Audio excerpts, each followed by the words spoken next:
Good morning. Good morning. Hero, are you forking the space this morning? Apparently. Okay, who should be co-host up here? I see 3 PFPs, 4 PFPs that all qualify. Not me. I'm just a coffee cup. Just a coffee cup. Uh-huh. And Epoch declined to co-host. I guess he's gonna be ditching us. So that reduces it down to 3 PFPs that qualify for co-host. You can co-host me. I sound like death, though. What is wrong with you? My God. I cannot kick this bullshit, whatever the fuck this is. This is insane. It's just my throat. Like, the fuck? I don't know. I also took a Benadryl at like 3 a.m. So I think I'm also just groggy. The question is, what did you do in New York, Epoch?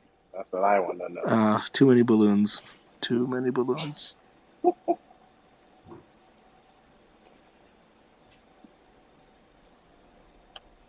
How's everybody doing this morning? It's top of the week.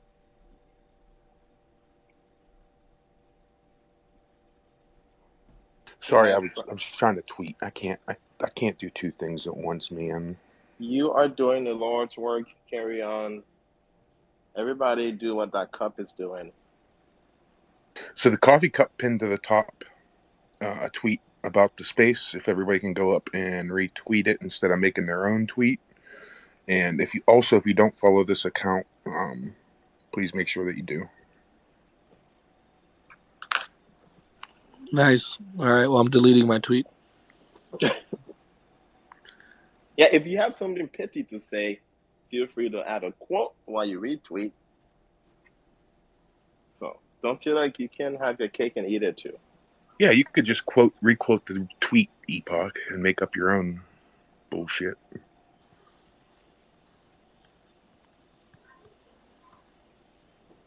You can have your cake and eat it too. It goes TCT. well with coffee. TCT. Yes, sir. Less than 30 days, sir. Less than 30 days.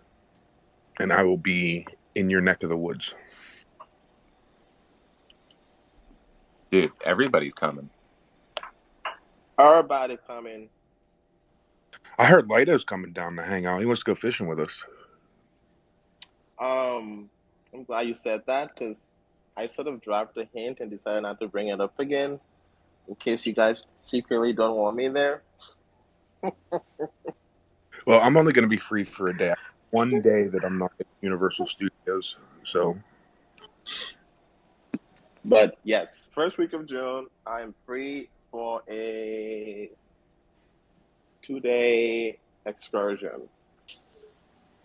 Whoa. Is there a group meetup going on in Florida? Well, I'm flying down to Florida, actually I'm driving to Florida at the beginning of June. Going down to Universal Studios for a couple of days, and I have like one free day outside of Melbourne, that I'll be kind of hanging out. Please tell me this is not during consensus. No, I don't. Maybe June 4th through the something or other. Consensus is the 8th. Yes, that's good timing. Interesting. Very interesting. That's what I said, right? I run a fishing charter out of Tampa if you guys are down here. Oh, Ooh. shit. Okay. There it goes. Oh, all right. Okay. The plan's coming together. We got the yacht. Somebody start a group chat with this. Yeah, I've always wanted to go bass fishing down there. It's kind of like, so I'm going to make TCT take me bass fishing. Yo, there's about to be like 20 people show up on TCT's pontoon boat. Be ready. It might turn more into a drinking trip than a fishing trip. Well, yeah, we're going to have to leave half the people on shore who are just going to get hammered waiting for their turn. I will volunteer for shore captain. I will just take care of the beer. That's an important job. I know. We got to talk later. I run a whole charitable foundation that takes veterans and first responders out fishing for free. Oh, man, that's awesome. Yeah, definitely reach out to me for sure. I'd like to know more. Yeah, we got one of those. We got one hero among us. Yeah, he's a goat. He is a goat. He's a moody goat today. Where is he? He's not even here. He's Look at him over listening there. somewhere Look at him with pouting this over there with his little He's goat this face. I long goat listen to ass that Hero ears. Pool guy. I don't know, he's sketchy. It's the horns. I will say Hero is the best powder I've seen. Like he pouts like no one else. He's a giant fucking crybaby. Like, Jesus. I don't know. Sometimes I try to picture you pouting. It's just I can't quite get the mental image. I get the pouty face too. You should see it. Oh man. Don't we all? Don't we all? We'll GM everybody. Happy Monday. Happy Monday. Oh. Do y'all know what I worked on this weekend? You can probably guess. The website that's gonna make Quasar look bad. I worked with some charts. It's been every now and then when I'm on a Twitter space and someone asks something, and then like 30 seconds later I'm like, I know the number. It's 15. It's because I have all the catalyst data that's been structured and stuff. But now there's a reports page on the Project Catalyst tool on Lighter Nation that's gonna have a lot of those numbers.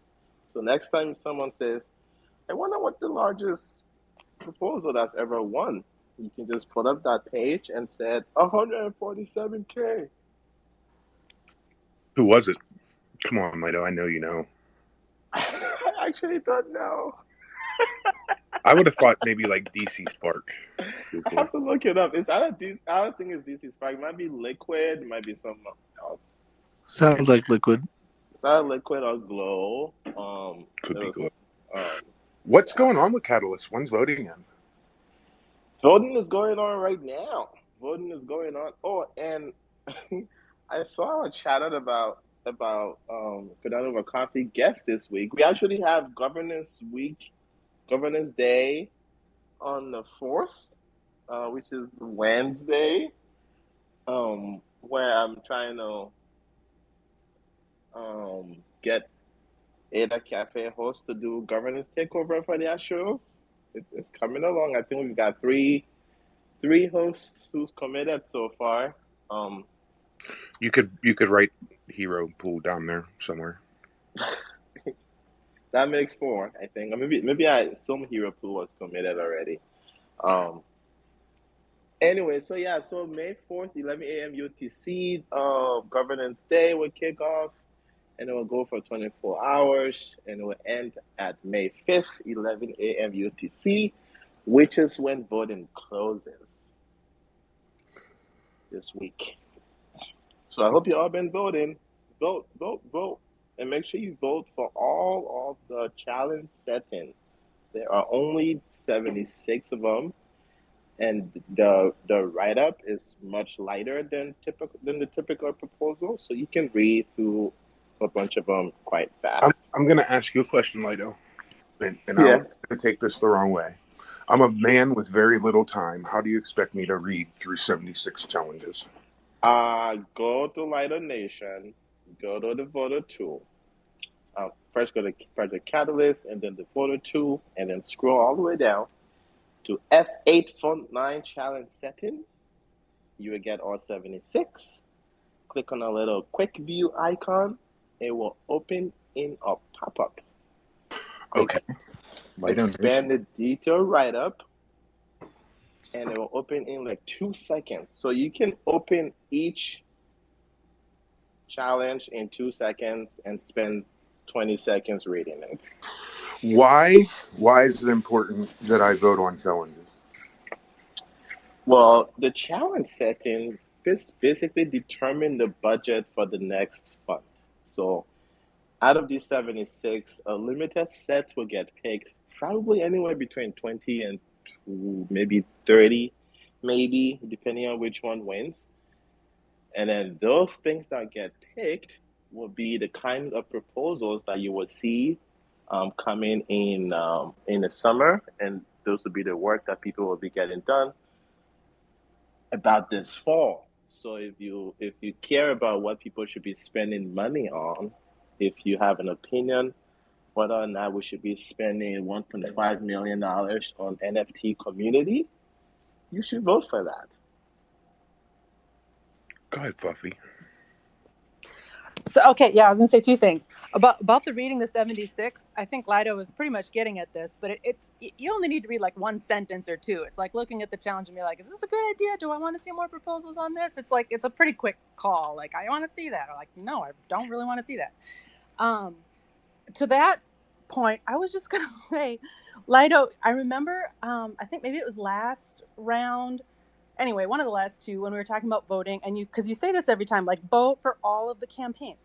I did not understand what that meant. I thought that meant you wanted me to upvote every campaign. I was like, I don't understand why that's the mandate. That doesn't make sense. So maybe it's just me, but just for the newcomers and the dummies like me, I'm just going to say, I don't think that's what you meant. I think it's Nope. like vote yes or vote no. That's the point, right? Right. So like, just vote for everyone doesn't, for an inexperienced voter, that's not maybe intuitive. Yeah, I think a lot of times newer people don't realize that you can vote yes or no on every proposal. Sometimes I think that they feel like, okay, I have 1,000 ADA in that wallet at the snapshot. I can only vote 1,000 ADA worth of, but you got to remember that 1,000 ADA, when every time you vote yes or no, is 1,000 for yes or no. Yeah, we were talking about this, and I think I liked one of the spaces. I liked where we ended up as describing voting more like ranking, because that's in essence what you're doing. You're ranking these proposals, because the voting threshold, like the amount of the number you have to hit to even be considered for funding is quite low. The thing is, it's just I don't know the exact yeses or nos, but it's the delta. So the difference between the yes and the no is 15%. If you have 15% more yeses or no, then you're in the running to get funding. After that, the proposals are ranked by that difference. So the bigger the difference, the higher you'll be on the list to get funded first. And that's important because the challenges have a finite amount of cash. So by the time they get to person number 18 on the list, there might not be any funds left, right? So you're basically ranking these proposals. You know, what's the best idea? Okay, what's the next best idea? Okay, what's the third best idea? So every time you kind of vote up or down, you're either moving it up by 1,000 points or moving it down by 1,000 points. So maybe I should start saying that. Go rank your proposals. Hey, Daniel, am I filling some Buddy? gaps here that I might have left out? Hey, Daniel. Hey, Daniel, for those of you that don't know, Daniel is highly involved in Catalyst, and if you don't follow him, you should definitely give him a follow right now. I thought Daniel was Catalyst. That's definitely... He probably would say no, but I would say yes. Damn, that's such a warm welcome. I need to earn the followers first. You can't just show them for me, you know. But you had a good question about like the proposal acceptance threshold, and it's a very easy number to remember now, by the way. So in order to be considered as accepted for the funding in the first place, you need to have secured at least 1% of the total registered voting power on any given proposal, right? So like if you are not able to secure at least 1%, that is deemed like insufficient decision making amount of the voting power. So 1% of the entire registered vote needs to come your way, and then it decides the difference between yes and no's, and that's the 15 you talked about. So I just wanted to share that little bit of information because it's easy to remember. So 1%. Yes, Sophie. That's super cool. I have a question about that. I was thinking about this when we were talking about just the threshold thing a minute ago and needing the 15% higher approval. And from looking at the last couple funds of data, one thing I noticed was that really no funded proposal got less than 25% approval rating. So it's not like there was a lot of proposals down there at the wire like, I barely got 15%. Everyone was really higher than that if they got approved. Anyway, it leads to my next question about what you just said. Like, would this updated threshold stuff that you're talking about, would it change anything for the way things have played out in the past? Or is there a problem that's trying to address? Or is it just foreseeing how you want things to develop in the future? So when you say updated, what did you have in mind? Oh, well, maybe it's not an update. That 1%, is that a threshold? Oh, that has been. I think that it has been like that since the very early days. So it's gotcha. steady for now. So it's just to make sure that at least enough voting power, so that sort of like you can't will your own proposal into the making if you have enough voting power, because if you don't have the threshold in place and you have enough of voting power, you could technically get it over the cross line. So at least you need some kind of consensus from others, other different wallets than just yourself. But the 1%'s been there for a while now, and it's a parameter. So as the catalyst matures, like that can probably change, but it's a currently accepted threshold, really. Is it a parameter that has ever come into play? I guess that's kind of my question. You know what? I think it did. I think in the previous round there was a case, but maybe that was more with the 15% approval rather than the opposite. But it doesn't come easily to my mind, and I'm sure Lido's gonna dig it out in his stats soon enough as he gets his voter tools on steroids and whatnot. So, but it's definitely something that can be probably digged out from the spreadsheets that we currently publish. Yeah, cool. It's interesting. Hey, Daniel, That I had sounds like a challenge for you, Fluffy. But nuts. Yeah, Fluffy, go ahead, get her done. Daniel, I had a nightmare the other day. I had a nightmare that we were back to Catalyst Phase 0 when the votes didn't count, like, for anything really. It was just a test. I don't know why I dreamt that, but I did. We're in those simpler times, yeah. Sometimes I wish it was Fund Zero, to be honest. Yeah, it'd be easier to learn from our mistakes, right? But that's why we make mistakes, so that we can learn from them. So one common criticism that I hear from Catalyst is like, oh, you can't use Catalyst to fund big ideas. I don't know how big your ideas are, but this fund has proposals with 300K budget, 800K budget, 1 million budget. In the past, we funded 31 proposals that were at or greater than 75K. So I don't know if they're planning on. I don't even know what's bigger than that. But anyways, maybe I think you'll see that change as the fund gets larger, right? As we continue down this path. I mean, that fund has just continued to double every time. So I would expect to see larger and larger proposals, truthfully. Right. Well, I mean, I don't know if the fund's gonna double. I don't know when it's gonna double. We've decided to keep it at 60 million again for Fund 9. I meant from previous to now. Right. It was planning on doubling earlier, but we've decided to hold it at the 60 million to sort of get some of these kinks worked out that's come out recently. So maybe it'll keep doubling again. At some point, the community will get to decide that number, right? So we'll see. I'm going to vote for 1 Hosky token to be given away.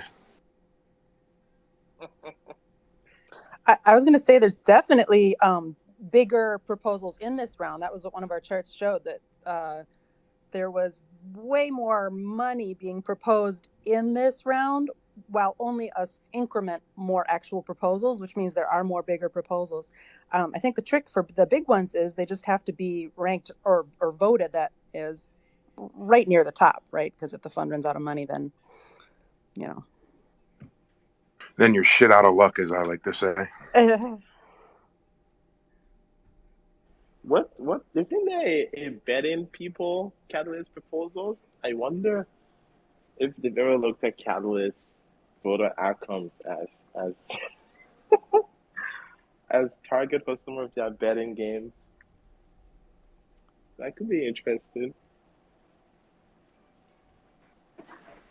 Not financial advice or medical. I might need some medical advice. I just don't know if I should sell these. Never mind. Anywho, what else are people thinking about these days in addition to Catalyst and voting? What's going on with the June Hardfork? I caught some of the 360 show, but I didn't get to watch any of it, like the whole thing. We're still on pace. They say it's been cut, so unless somebody finds a bug or a security vulnerability, it's been cut and ready, just sitting on the shelf, chilling. So pretty much just waiting for testnet to make sure that it runs properly. Yeah, just making sure nothing comes up, basically. Did we just get a new speaker? Are you going to comment on the June Hardfork? What was going to be Babbage, but then something else, and now is Vassal? Yeah, very bullish. I think it brings a lot of like quality of life improvements with various SIFs, and I also think the extra sort of like the more efficient like block propagation and you know and just efficient more. I think it's about a 10x throughput performance increase. So yeah, very bullish overall.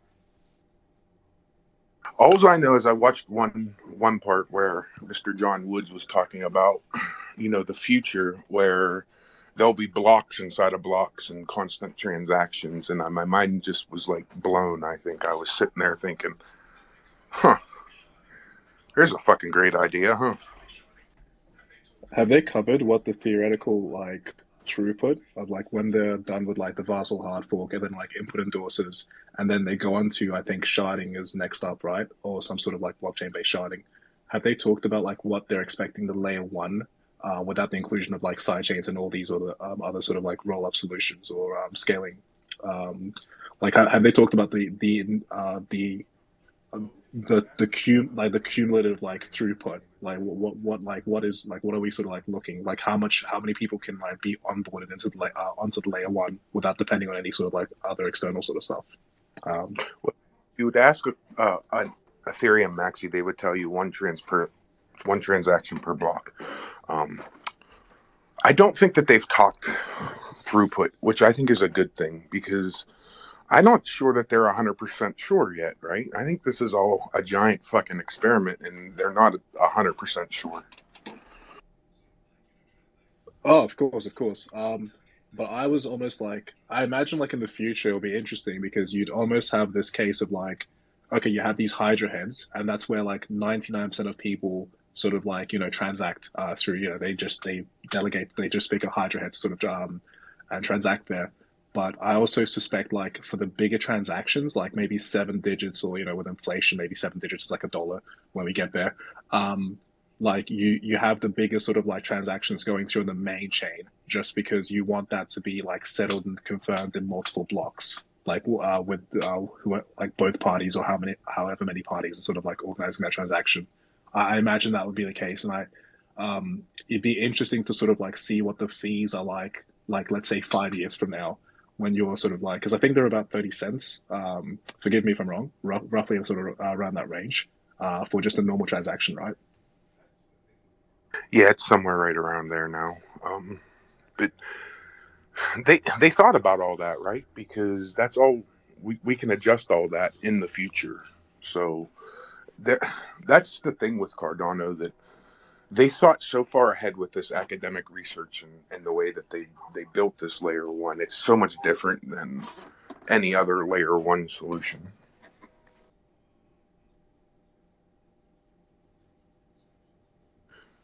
I would refer to some of my more technical friends, but they're a little sick today.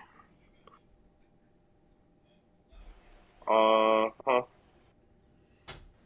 Or at least that's the excuse he's using. No, it's all good. I normally just. Lido, do you have a guess by any chance? Do I have a guess about what? Oh no, like do you have a guest scheduled? Sorry. We Oh, do, but they are not currently here, so we're just going to continue on until if they show up. If they don't, they don't. Our second I see. guest is, so we're just going to keep bullshitting until our second guest time. But Utensil, did you want to say something? Oh, look, our first guest is here.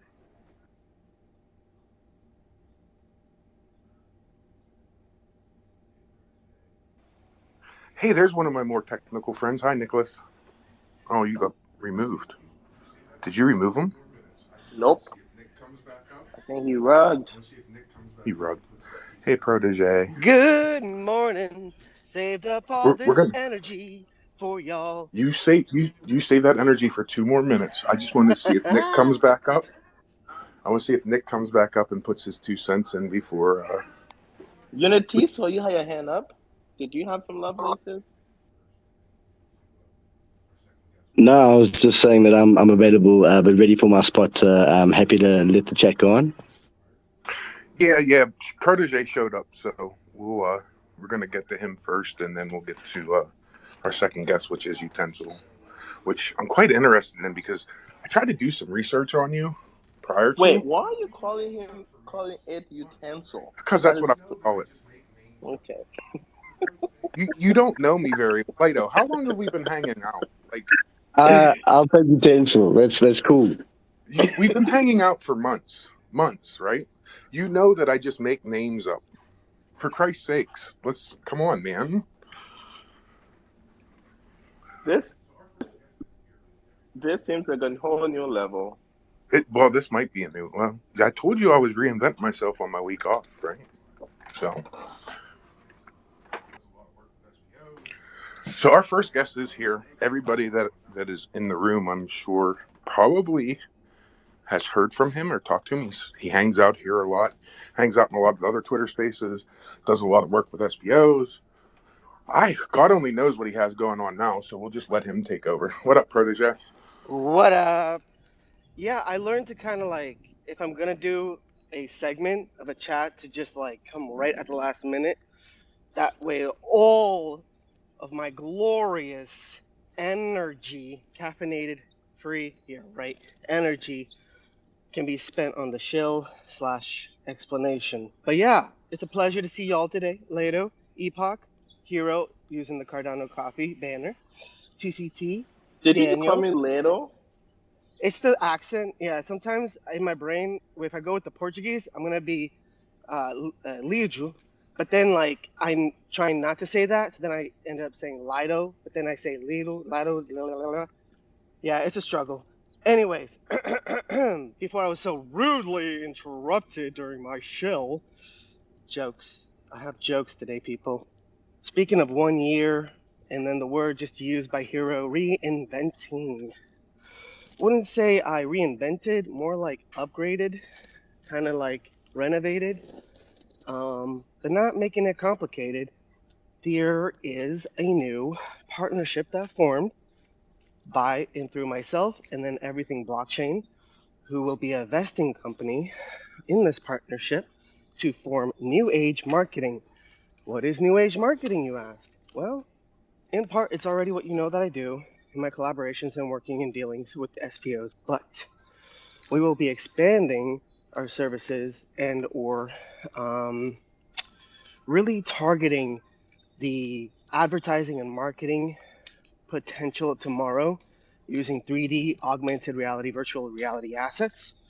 So in terms of what you already know and what you already see, basically, our services will provide you with either custom creating a 2D graphic design, giving you your own sense and style of brand identity, right? And or turning your already current 2D image, graphic design, potentially revamp it, restyle it, right?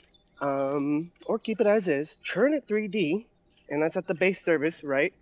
And then, of course, lead on with customizing it, and or also animations and so on and so on.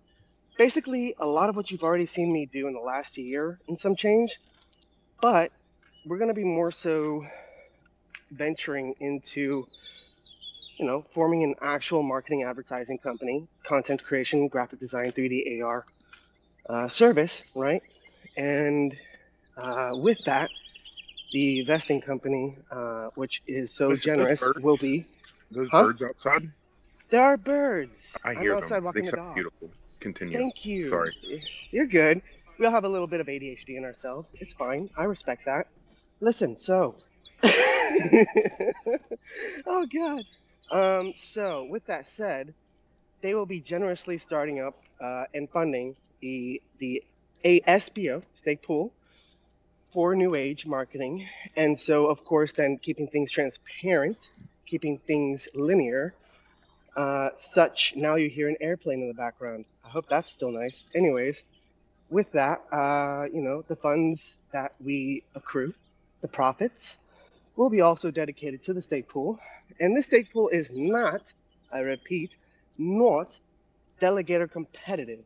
Really, it's just a place where we put our profits and we can, show how much we're growing, what we're doing, and most importantly, help decentralize Cardano. Keep it decentralized, right? I got a comment there. Yeah. Right? Having a useless stake pool, right, is not good for the network. If we had, which we have right now, a lot of useless stake pools just sitting there not minting blocks, right? My suggestion would be is not to just let it sit there and do nothing. Try to gain delegators. It's hard, so you're going to struggle with it, but I think that you should at least strive for that. Yeah, and so I'll definitely take questions after the little speech that I'm doing. But thank you, Hero. This stake pool will be for sure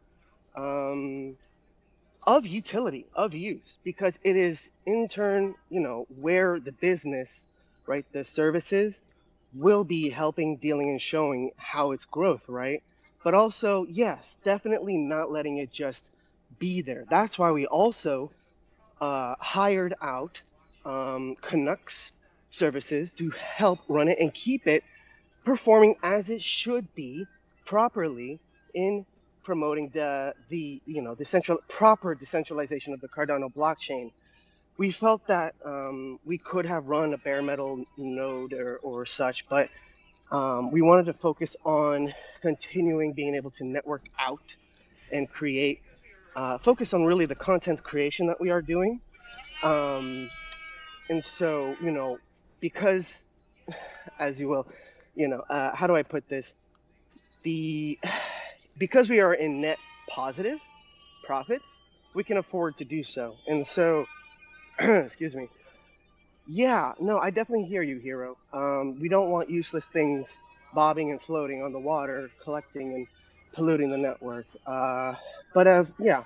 So with that said, on NFTHubs.io, you can already go there and see a lot of what I've already created and worked with 30 to 40 different individual partnerships, collaborations to include Hero Pool and Weed, Sake Pool, and so on, and Cardano Stoners Club even as an individual non-SPO, because again, as a servicing agent, we will be working with SPOs and or any sort of party who wishes to use our services.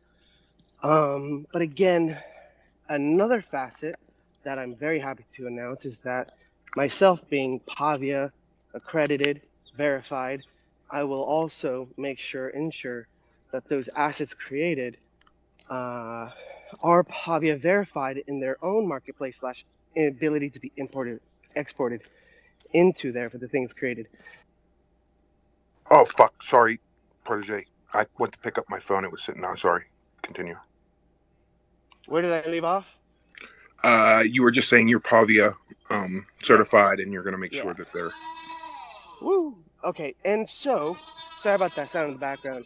It's such a beautiful day that I decided to take a walk while doing this. So, with that being said, why the hell do I even bring up Pavia? Who cares about Pavia, right? That's what I keep hearing from time to time, yet everybody has a Pavia land in their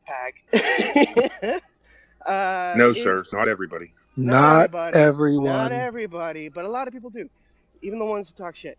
But that said, the segue is that I had a really good conversation with a fellow in a Twitter space recently, and they were talking about spending 35, 6,000, 7,000 ADA on a 3D model house, that would just sit on top of a land, right?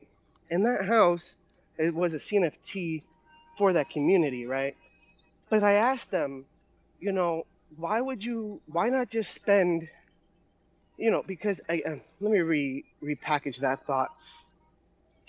If the 3D land metaverse future as we know it is going into the direction of decentralized freedom of importing assets, freedom of art to import your creations as a 3D platform,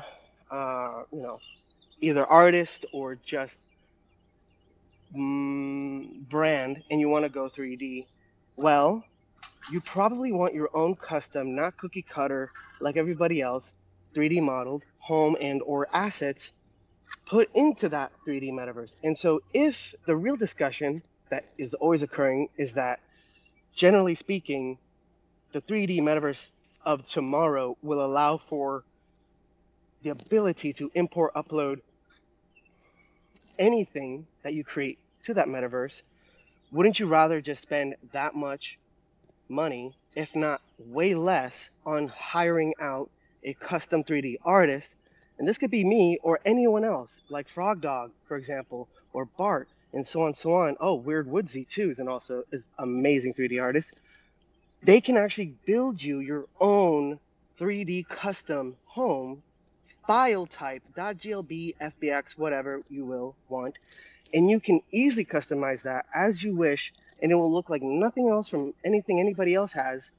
And you can actually take that 3D object, sorry for the car in the background, and then import it into any metaverse land, any platform between, hypothetically, right there, just using names or names. There's Clay, Biffins, Cardania, Cornucopias, Pavia. You could just take that 3D file and just use it in all those places if they truly do go decentralized, right? And so that you then can keep linear and efficient your own brand. Now, again, this is a discussion that has parts of it that are way far out into the future, but essentially the common discussion always goes back to freedom of decentralized importing and exporting of 3D object files, right, into those metaverses lands, right? So at least for sure, in the meantime, in the short term, I have already doxed myself with sending over all my personal identifiable documents as a human being on planet Earth to Pavia, my driver's license and social security card. I think social. I know they got my passport. I hope But they didn't anyways, give you your social. no, they didn't have my social, but they have my driver's license. Virginia, living and driving. But yeah, so then at least for what we do know, I will most definitely make sure that the 3D items that I create for the services provided will be Pavia verified and safe to be imported into there, right, for your 3D lands. And so I see a hand up already. We're not there yet, Epoch. I'm sorry, so sorry, but Well, as we a still host, I gotta. could tell you to shut up at any moment and ask my question, but I'll be polite and keep waiting. Oh, did you have your coffee today? I haven't, but if you're gonna tell me to settle down, I'll tell you to settle down. My show. No. Okay, yeah. So on that note, how do I segue from that? Raunchy. Ooh. Well, I can ask the question. I mean, Yeah, go for it. Yeah, it's your show. you Please, just my friend. mentioned that the 3D files would work on like any metaverse, and I guess I want to know more about that because I know when we were trying to build some assets, and I went over to like Vince, and I was like, "Yo, Vince, what's the format that I can be working in that's going to work within Worlds Within?" And he was like, "Oh, we haven't standardized that yet."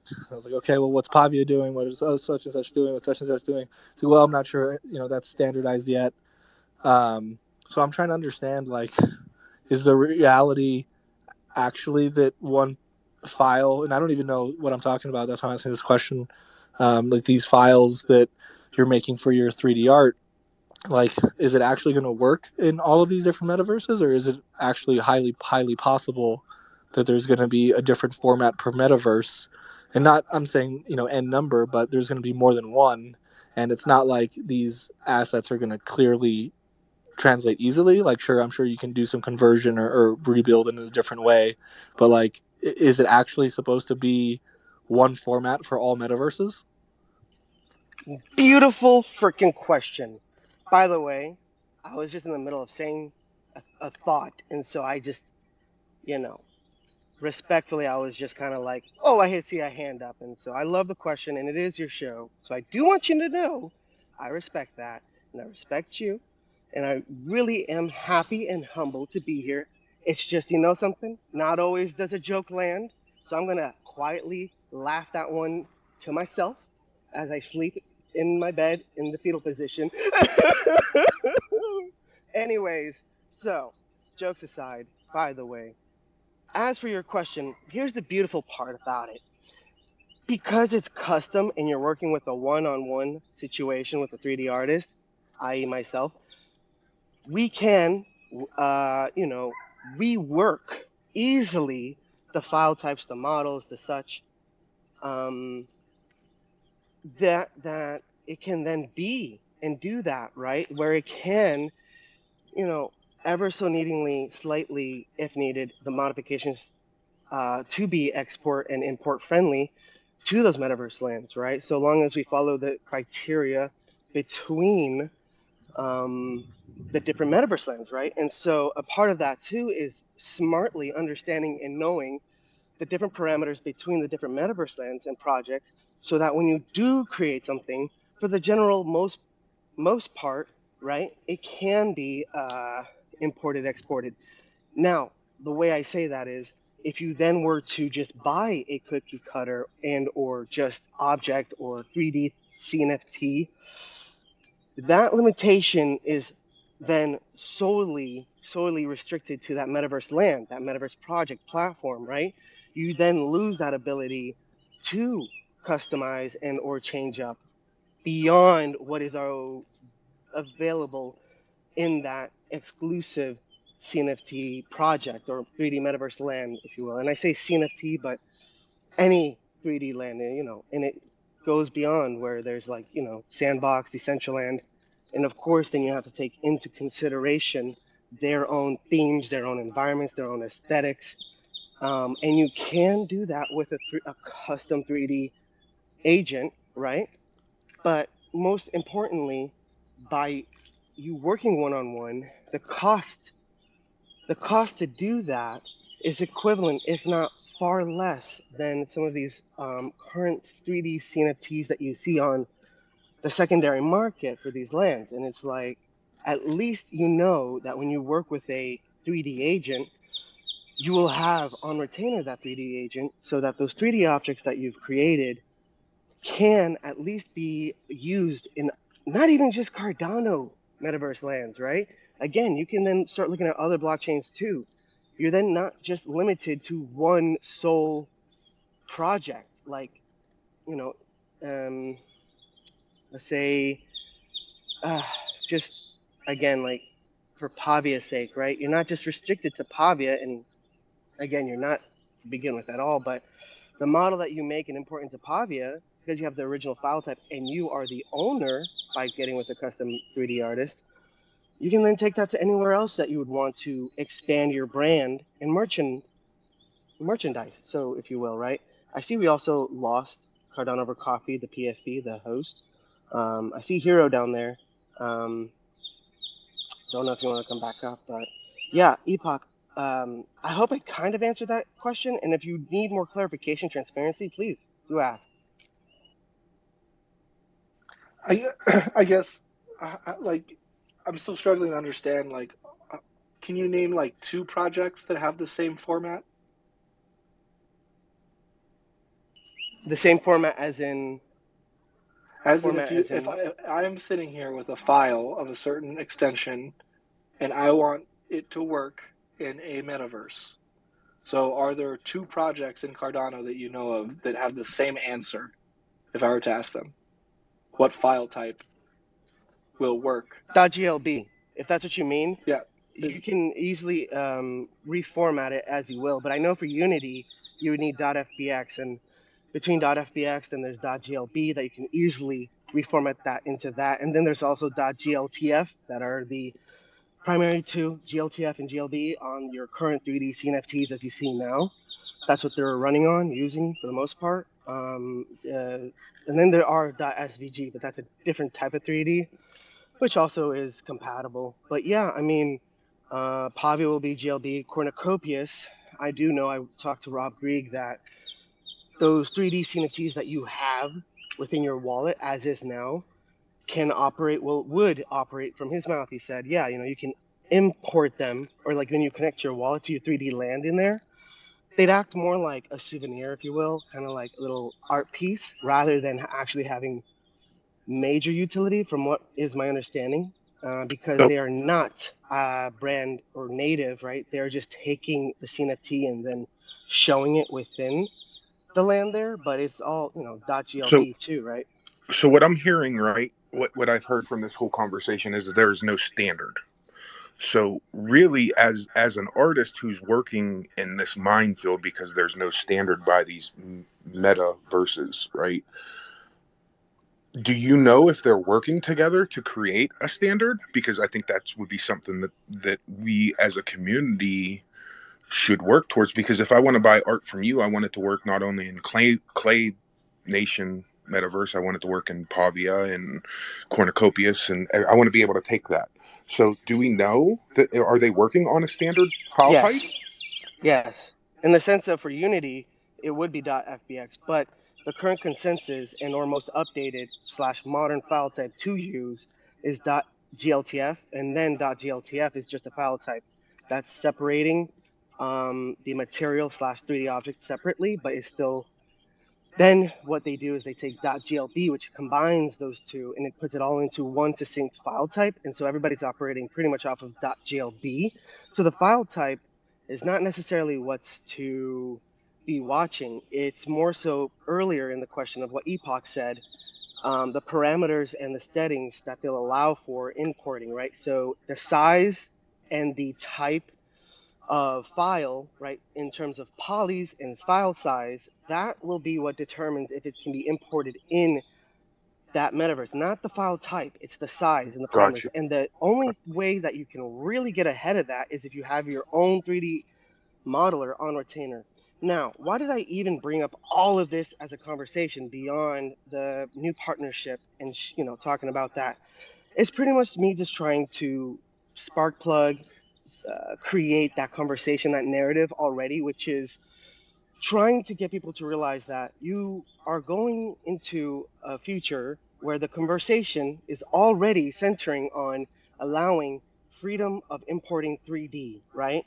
Um, and when you then lock yourself into one 3D asset that's a CNFT to just one land project, you then lose the ability for that ability to diversify your potential passive income with that single asset on that single project platform, rather than having your own object file, your own merchandise lineup of brand items that are 3D, but and then you can take that to any metaverse land. And again, the conversation is going towards, that all lands will allow for the import of 3D objects. I believe, don't hold me on this one, but Cardania, as another name, is also talking about the freedom to import 3D objects too. I haven't looked much into Cardania, but I believe I keep hearing that one come up. So that's just another name for y'all. And so, new age marketing, SBO coming up. Currently, I'm already, Hero, you're I already have the NFT hubs.io, the Metaverse Asset Store page up. And when you look on there, you'll see that all those items in there, they look like images and or animations, but that's actually how they would sit in your Pool PM wallet before you click on it. And then once you click on the little icon, they all are 3D and augmented reality compatible, right? So again, something I want to emphasize is potentially you might have experienced this, and then I will go into questions and answers. Like in Unity or SketchUp, or even in Adobe Marketplace, there are those 3D model marketplaces, right? Where you go in and you can search for and use and see those 3D items, but they all have a license restriction. They all have a, a connection specifically to where and how they operate, right?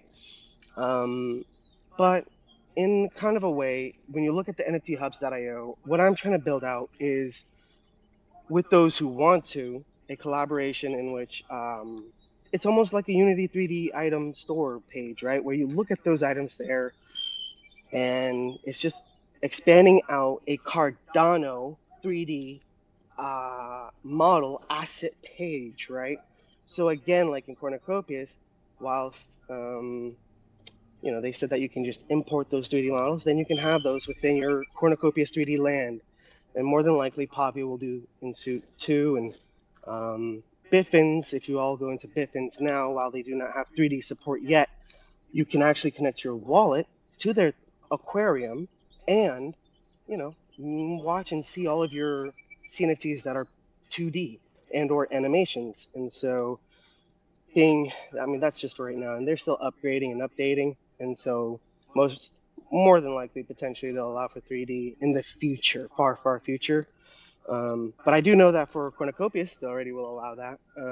But yeah, anyways, just wanted to let y'all know that. And then also there will be more to come on whitelist for those who are already OG Cardano CNFT Protégé metal holders. Those who hold that will get entitled to whitelist status, early access to the new age 3D CNFT / token. But more details to come on that in the future. Yeah, that's pretty much it for right now. Wild Rise. Okay, so you're starting a new marketing company that's going to be building 3D assets. Pretty much what you've been doing already, right? So now you're just going to be making it more of a business with more partnerships, and that's awesome. I'm happy for you. I need to know how much it's going to cost to build me a fire truck. Okay. Well, you know something? I'm actually really glad you asked me that question. In the pinned tweet at the top, I posted in there, I attached to it my Discord workplace link, right? So you can go in there, and then on the left-hand corner in the sub channels, there is a calendar link where you can schedule a time to consult for that, where we will go into detail, beginning with the price of making the 3D object itself, plus then turning it into a compatible asset for the metaverse, plus then potential animations. But yes, we can definitely talk about all of that in detail if you go and schedule within my calendar.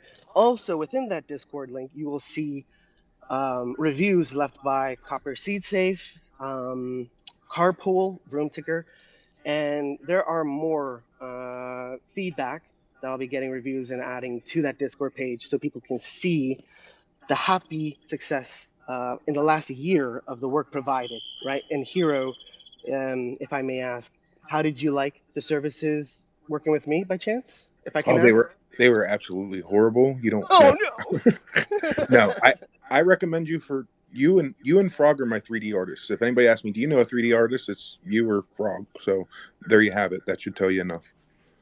Oh yeah, appreciate that. And also, if y'all didn't know, now you know. Hero Pool CNFT. It's actually 3D now, and it's on NFTHubs.io on my Metaverse asset page.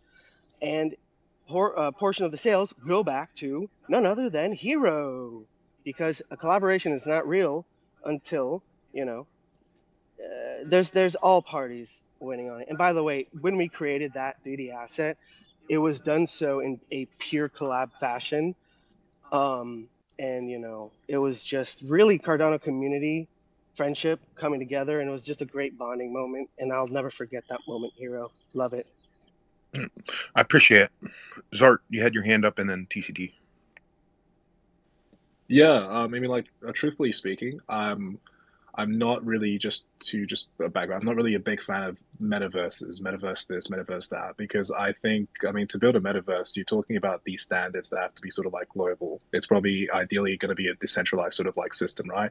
And it's like, what does that actually even mean? What is the metaverse? Is it this 3D game, or is this sort of like, it's a thing that is going to take standards and a lot of people coming together to decide on these things and actually build something that's robust enough, right? And it's going to probably take like 5 years to a decade before we see any sort of like notion of like, in quotation marks, this metaverse. So I do apologize. I don't want to come off as negative, but these are just my feelings. But like it just. I'll leave it at that. It wasn't less of, it was more of a statement than just That's like a, totally yeah. fine. Can I say Hold on. something I in have an response answer. to that? Hold on. I have an answer. Because Yeah. I believe the same thing as you, Zart, right? I don't believe that there's going to be an actual metaverse for several years. But the great thing with CNFT Protégé's work is I don't need a metaverse to use it, right? It's nice art, it's AR, so I can walk around and put it anywhere in the real world that I want it to be. It's interactive. So there's a little difference in some things that he's doing versus just like straight metaverse work. Did I answer that? Yeah, no, of course. Yes. I would just say rebrand it to something else. Like maybe just, I mean, like there's nothing wrong with like offering like artistic work for just like NFT projects or some sort of other line, because I don't know, my eyes just gloss over when I hear metaverse. Again, I do apologize if I'm coming off very strongly or negatively. No, you're definitely actually on point. No, you're good. I'm actually glad you bring this up. I'm actually trying to dissolve that notion that in a 3D land or metaverse, you need to have their own assets. Rather, what I'm doing and have been doing over the last year is supporting and helping individual projects and or stake operators gain brand identity through creation of graphic designs, graphic art, 3D art, animations that they can use to help advertise and market themselves. So when you have a Hero Pool, Stake Pool, CNFT on your phone and you pull it up on Pool PM, the 3D item, and then you post or you access Pool PM and then you access that CNFT, you can then pull it up wherever you are, so long as you have Wi-Fi and or cell reception, pull it up, use the augmented reality of the 3D in augmented reality item. And so let's say you're with friends or at the bar or at the fire station, and you want to just show your support. And so when it comes to advertising and you want to kind of like connect with your people on your community, let's say in Twitter and or Instagram and or such other social media platforms, you then can take that image and or screen recording with those 3D AR items, right? And then post it on your Twitter space and say, I love Hero, as an example, or Cardano Stoners Club 3D CNFT strains, right? I also made a Stoners Club weed strain for them a little while back. And so if you want to show your support and say like, yo, I'm on the, like, let's say you're in the show at night, right? And then you take a Twitter pic with the CNFT, you can help also expand and, in that entertainment / supportive way, connect with your community where they have your assets. And that helps also with promoting your cause or promoting you wherever, however you go, to include, again, all those other CNFTs that are 3D augmented reality that you see in my Metaverse Asset Store page. You see all those, and if you want to select and support those entities, you can. But again, this really, and I'm driving the point home now. What I'm trying to do is show that you can have the file source, the file type, in that custom aspect, right? In the other part of the services provided, you as the agent purchasing services would own that 3D model outright, the object file, right? And then you can use it wherever, however you want. It can be virtual reality, augmented reality, or you can use it for branding, marketing, animations, anything, right? It's just another means to help show your existence on a entertainment and also business level, right? And so there's definitely multiple levels of this that can be talked on, but I believe my time is up. Yeah. TCT, if you can ask your question and if we can just make it a little on the short side, I would appreciate it. Yeah, you know me. Well, yeah. Quick question. one, what do you charge for your services? Two, how do you get in contact with you if you have something coming up and you want to, a 3D artist? Again, great question. Again, in the pinned tweet at the top and/or in my bio, you'll find my Discord page, and then on my Discord page will be a calendar that you can schedule to talk with me, and/or you can always DM me. I'm available, but definitely in my Discord, there's a calendar scheduling service there, right? It uses Google, and you can schedule a time within that calendar to talk to me for consults on the 3D assets that you would like to be built and/or animated and/or such, right? And as far as the costs for it, it all depends on, what you're looking for, right? The size of the project, plus also time, and there is a standardized pay chart for it, and it is still also, because we do accept ADA, the price of ADA will come into vary too, depending on the day, right, with the exchanges. But at the same time, one ADA is one ADA. No, I'm joking. 1 8 is 1 but yeah. 8. You're right. Big pay. Go ahead, bro. Hope everyone's doing well today. I was just curious what days and times you guys actually host these. I was thinking about doing my own space soon, but I didn't want to step on anybody's toes. You guys have been doing these for a while, and I always appreciate them. So, Yeah, we run this show specifically Monday through Friday, 9:30 to 11:30 Eastern Standard Time. If you go to adacafe.io, there's like a list of all the shows and times that we've all been running for. It's almost been a year now. God, where's time gone? Hey, Hero. One thing I really want to emphasize, and then I'm done. I am not a CNFT content collection that's meaning to sell out. I am a service utility project or company, right? That's building on top of Cardano. So the assets that you do see on NFTHubs.io, except for the ones in collaboration with different individual projects or SPOs, those are limited editions. Those are limited. I kid you not, yeah, those are limited. But anything that is of with me, I am more utility than, just an art collection, like with the 3D metal, the Protégé metal that you've seen. And of course, those are not to be inflationary, but at the same time, they are not meant to sell out and then, here comes something else. But as time continues, the point of the 3D metal is to show how augmented reality works with the potential for advertising, marketing, entertainment, and all those facets. Plus, also, those metals will guarantee whitelist early access to future airdrops, plus also new age marketing, content of 3D CNFTs and tokens. So just also wanted to really emphasize that utility. Well, thank you for your time, Protégé. We went a little bit over, but that's okay. We usually do. I blame it on TCT. But thanks for taking time out of your day. I do want to be respectful to our next guest, though. So thanks for taking time out of your day.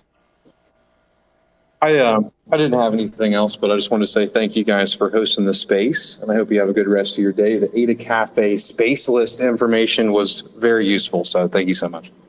Yeah, hope you have a good day, Big Pay. It's good to hear you're expanding into Twitter Spaces. I, however, am expanding out into a one-on-one podcast, which is called Blockchain Exposed, and it'll be getting, my first recording will be done this week. My first guest is Emmanuel from DC Spark, and we're going to talk blockchain, not just Cardano, talk blockchain all over. So check it out. Yeah, I will. If you're ever looking for another guest or anything, let me know. I'd love to come on there. Yeah, I got a couple guests lined up, but at some point maybe I'll reach out here soon and get you on the list. Yeah, that'd be awesome. I'd love to just speak blockchain and not be so tied to Cardano, have a good chat. Yeah, it's nice to learn.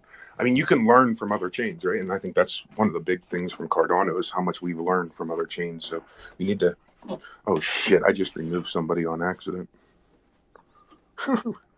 So that's my future plan. So good to hear you thinking about coming into Twitter Spaces. Growing the community is a big thing. I'm happy to hear you doing the same, my man. Okay, so our next guest is Utensils. Go ahead, Lido. Laugh at me. Why would I do that?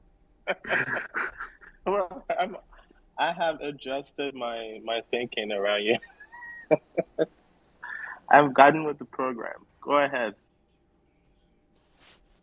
Thanks. Yeah, I appreciate the time. And my wife nicknames everything. So I love the name Utensil. And, we're really trying to add utility to Cardano. So that fits in quite nicely. So happy to go by that. Cool. Let me start off by giving you the elevator pitch and then the story. So Unitize. Sure. Real quick before you get started. Sorry, I didn't. Perfect. I went to do some research on you yesterday, and I couldn't find anywhere to find any information. I know you're kind of a new Twitter account and it's a new project. So hopefully you'll get into what you're building. But I just wanted to let you know, if there's people who are going to go after the show to look at stuff, there's not much out there. So please continue. 100% appreciate that. So the number one place you can start is Unitise.io, spelled with an S, and that'll give you the brief and all the links to where we are on our socials. But yes, we are very a new launch project, and I'll get into the reasoning behind that and where that comes from. So as an elevator pitch, essentially what Unitize is trying to do is to show everyone that we believe everyone has value, and we are building a social finance application that's designed to enable greater economic inclusion. So to understand where we come from, I have to take you 5 years back. So the story starts on the 15th of July, 2017, and it's like 2 o'clock in the morning, and I'm deep in the middle of a sleep, and all of a sudden I'm transported into the middle of this village, and everybody is absolutely ecstatic. I'm talking jumping up and down, they're losing their minds, and I couldn't understand what's going on. So I reach out to someone, I say, what's going on? Why is everyone so happy? And the guy takes out his phone and he points to it and he says, look, he says, everyone gets 100 units every day. I said, but why? How? And he said, just for being you. And that's the start of a 5-year-long journey that's got me thinking about how to make that a reality. So, racking my brains for months, working out, how am I going to bring this concept to market? I'm thinking, do I build my own cell phone and people who buy the cell phone get access to it? But obviously there's a barrier to entry there. So, a couple of months later, I find a similar project that's just started up, and they've just raised $2 million.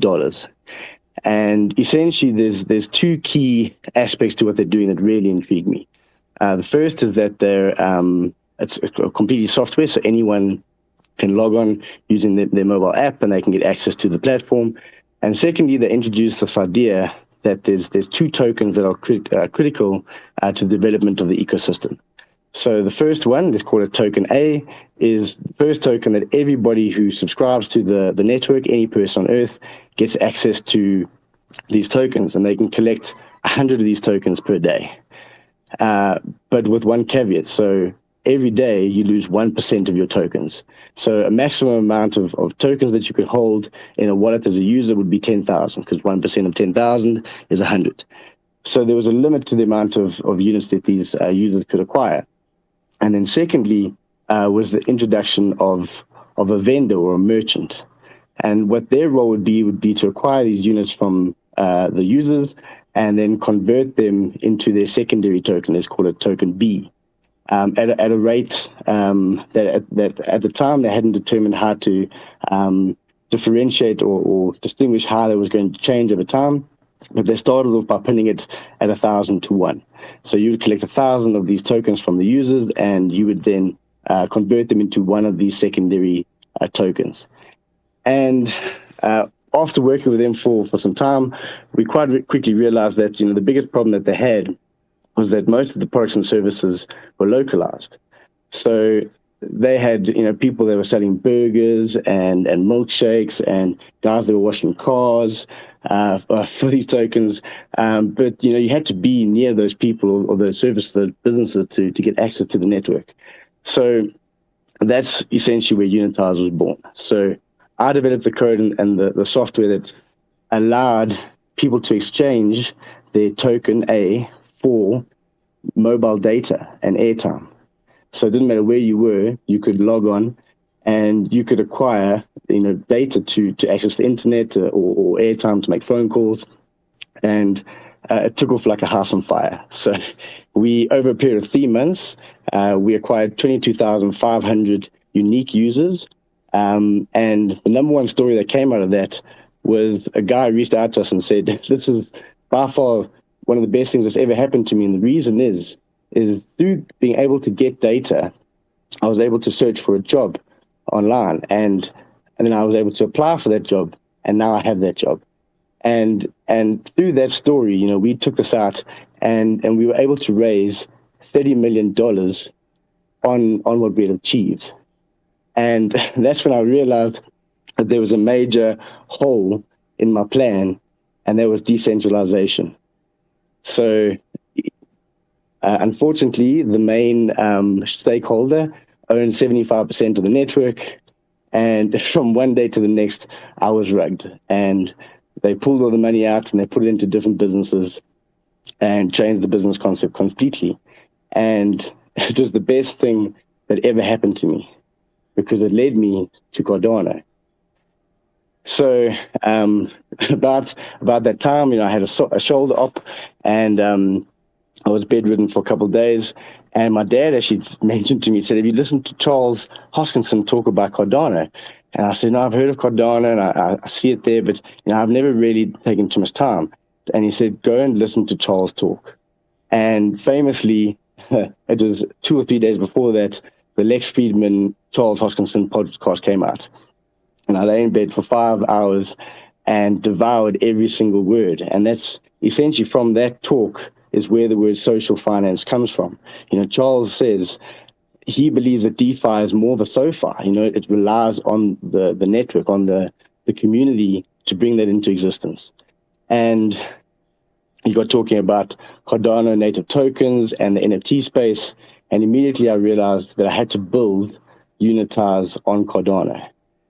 So fast forward, a couple months later, we're now at the point where we've launched our first collection of NFTs, and they're called Decent Lobsters. So playing on the word decentralized lobsters. And what we've done is we've taken an artist, a special design that we've created 1,000 variations of using AI technology. And so those form the first 1,000 decent lobsters or united lobsters because they're our OG collection. And essentially they are going to play a role in many different aspects of the business. And eventually the idea is that these will be the 1,000 stakeholders and initial investors who are running the Unitize application into the future. So I'm sure that there's a lot of questions and something off the back of this. I see some hands and stuff going up, but and so we've taken a lot of those initial concepts and refined them. And the main part of that is that we've linked very specifically the units to the secondary token, which in our case we call W tokens. So a unit is a U, a W token is 2 U's next to each other. It's a universal unit, and everybody's looking for a W. Everyone's looking for a win. So that W token is essentially that mechanism in which you can convert the units that you acquire from users on our network into that secondary token And the way that that link works is as the network increases, every time the amount of users increases by 50%, the supply of those W tokens decreases by 15%. So it makes it deflationary. And the idea is then, of course, to distribute that between merchants and lobsters and the Unitise Foundation. And there's a pie graph on our website that explains that split, but 70% is weighted towards merchants. Very importantly, because, we want, your local businesses or people who don't have a business, but who believe in our ecosystem to be able to come on board and acquire a merchant account and interact with our users and drive that initial value so that they can acquire those W tokens, because these are going to be the tool that merchants can use to drive users into their business. And that really is what Unitise is all about, is we're a marketing platform that allows merchants to attract more custom to their business through the unit token. And so the logic I apply here is that, if you're a bakery and you've just started up your business, and your average cost of a loaf of bread is $5, and a big conglomerate comes in and opens up next to you, and they're $2.50, they're going to outprice you, and you're going to have a tough time competing with them. Where if you introduce the unit into your business, you can subsidize that cost, in fact, meet that cost, and then use that differential where you collect the W token to offset that and attract that user into your business. So if you're offering a loaf of bread for 100 units, the likelihood of that customer walking into your store is a lot higher. So I got a couple initial questions. Excuse me, a couple initial questions. Sure. So your first experience was getting rugged. What's going to stop you from just rugging all of this at some point? So that's why we're focusing on doing it this way. This first 1,000 lobster mint is not allowing anybody to mint them and allowing one person to collect all of them. We're doing a by invite only or by application only process. So through our website, you apply to mint a lobster, and that ensures that we're getting more than 60% of the supply into unique holders' hands. And it doesn't matter how long that process takes. Our goal is to find people that are going to add value to the community and who understand what we're doing for the long term, instead of just wanting to buy the NFT to flip it at a higher price later. What stops you from gatekeeping, though, and saying, oh, I'm going to buy, 20% of these so that I own 20% under different accounts? Like, what's the process? Like, who's all looking at these applications, or what's that process? So right now we're obviously through the community, taking in applications and vetting every person that comes in. But what we will be doing in the future is partnering with different auditing firms, obviously depending on costs, but we're looking at a couple of different partners. Someone like an M Labs would be a great start, because they're very trusted in the community, and they'll be able to confirm the distribution and all those wallets of course are on the Cardano blockchain, so you can vet and you can see them through that as well. Is there going to be some type of DID or identity tied to these NFTs? Because once you sell it to me, what's going to stop you from me buying going to everybody else that owns them and buying theirs off of them behind kind of the veil of you checking to make sure who's buying them? Yeah, there's obviously only so much we can control. The secondary market is completely open. So the idea is we're trying to get it into the hands of at least 60% of the initial supply into the hands of unique holders. So there is a mechanism, we're trying to obviously incentivize early adopters. So the maximum for the first 50 lobsters is 3. You could only mint 3 of them. Then the next 100 is only 2. And the remaining 450 users will only get 1 lobster. So the idea being it's much harder for you to flip an NFT if you're only holding 1, because then you're out. And we want to incentivize early adopters, but the secondary market is completely open. So if someone wants to spend, 100 million ADA buying up all of them, we can't control that. But it'll be a lot harder for them to buy it up if it's decentralized or spread among the community than if it's just, people in the hands of flippers. No. And can you talk a little bit about your plan for attracting these merchants? Because obviously the platform's going to rely on that heavily. Because why would I want to purchase this NFT if there's not going to be merchants out there for me to use? Of course. So merchant accounts is the third way you can attract or acquire W tokens, and each merchant account will cost 100 ADA. So not anyone can get a merchant account, but anyone can be a merchant. So even if you don't have a business, through the marketplace, you'll be able to put a bid offer in to acquire units at a certain ADA price, and the user, when they accept that offer, they'll have an option to choose whether they accept that bid in ADA as it's being proposed, or whether at that point it gets converted into airtime or to data or mobile vouchers. What's the incentive to be a merchant? Can you talk a little bit more about that? Like, why would I want to be a merchant?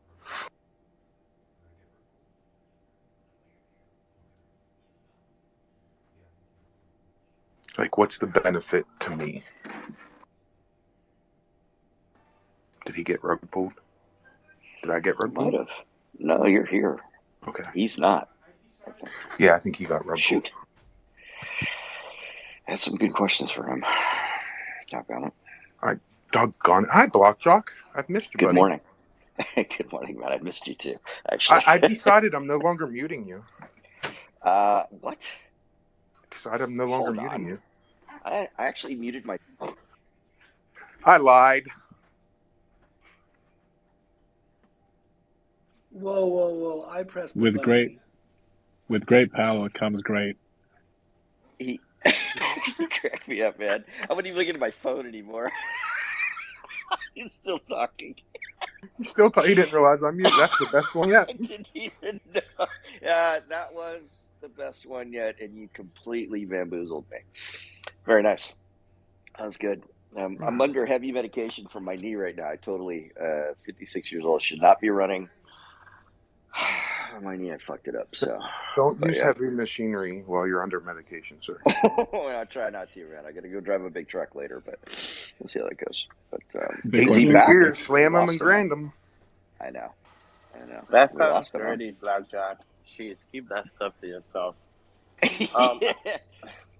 Me and Epoch, man, we got the same mindset. So, and then Lido and you guys are Hero and Lido. You guys kind of rein us in when we get crazy. So. I invited our speaker back up. He hasn't accepted the invite. But so, Epoch Coffee Cup. Who kicked out Yo? He has a habit of getting kicked out, by the way. So he can get a little crazy. I'm pretty sure Hero kicked him out earlier by accident. Who did I kick out? By accident? Somebody, maybe you don't remember, but you were like, oh shit, I think I just kicked somebody out the room by accident, and then you continued with the... No, I didn't. I actually didn't, or maybe I did. I don't know. I'm sorry if I did. Yeah, I think he got kicked out and he can't get back in. He just wants to know why. I did not, I don't think it was him. Who's this saying that? Yo? Y-E-O-L-E? Yeah. Yeah, that was it. And that was my fault. I did not mean to do it. I feel so bad. He can't even get back into the next show, I think. No, he can get into the next show. He can get into the next show, but he won't be able, unless I can leave and he can come. I'll just switch to Hero account. Hold on a second. Is that how that works? You can actually get around that? For the record, I definitely tried to mute you, Blockjock. We might have hit it at the exact same time, but when he said, I'm no longer muting you, I took that to mean, it's your job now, Epoch. You just start to take it over. I assumed what you were saying. He's turning over a new leaf. You're like, nope, ain't turning over that leaf, pal. You know what's funny? I don't know if that's going to work, me switching. But hopefully, Hero. We'll see. you back. Utensils is back. I'm back. Utensils. Utensil is back. I'm so sorry about that. I'm going to be honest with you. My battery was on 50% before we started, and that first hour killed it, and I wasn't even paying attention to the battery life. I thought maybe I booted you like I booted that other poor person. No, sorry, it was all me. Good. I know Blockjock had some questions. Protégé, did you have something you wanted to say before I let Blockjock ask his questions? It was separate just because I thought he got booted, so I'll just go after Okay. Utensils is done. But I'll keep my hand up. Appreciate it. Blockjock, I know you had some questions for him, right? Yeah. So I love that you literally went off a dream and you started doing this, right? So in some cases, and a lot of people don't know this, there is a connection that happens, and you're in a particular wavelength while you're dreaming, and there's a connection to the universal spirit. So I'm not going to get crazy with it. So everybody, don't worry. But that's the hippie coming out of Blockjock. It is, and my wife is even way more off of it, on into it than I am. And she's dragged me in, kicking and screaming. But so there is that, right? And then the key is what you do with it, right? And the only thing I can see is that I tried to do a little bit of research on you, and you said you had a website. Can you pin that to the top so I could take a look at it? Because yeah, I was don't see a roadmap. I don't see what I would suggest is putting that on your Twitter profile. I know that's a new Twitter profile, but throw it up there because that's the main way that people are going to find you from Twitter. Absolutely. Yeah, because I like what you're doing. And it's an interesting, a novel approach to how to get people involved. But at the same time, there needs to be some, back-end information, team, roadmap, tokenomics. You're doing NFTs, but I'd imagine the NFTs, there's not just going to be the NFT, and maybe the NFT is solely fundraising currently, and it's going to provide utility later. I know you spoke on it a little bit, but it seems a little hazy. Absolutely. So on UnitiseIO, I'll pin that to the top. Absolutely. We've laid out all those tokenomics, how the system works, the strategy around the NFTs, what utility they will play. So as a whole, and there's two rounds to this because we understand that.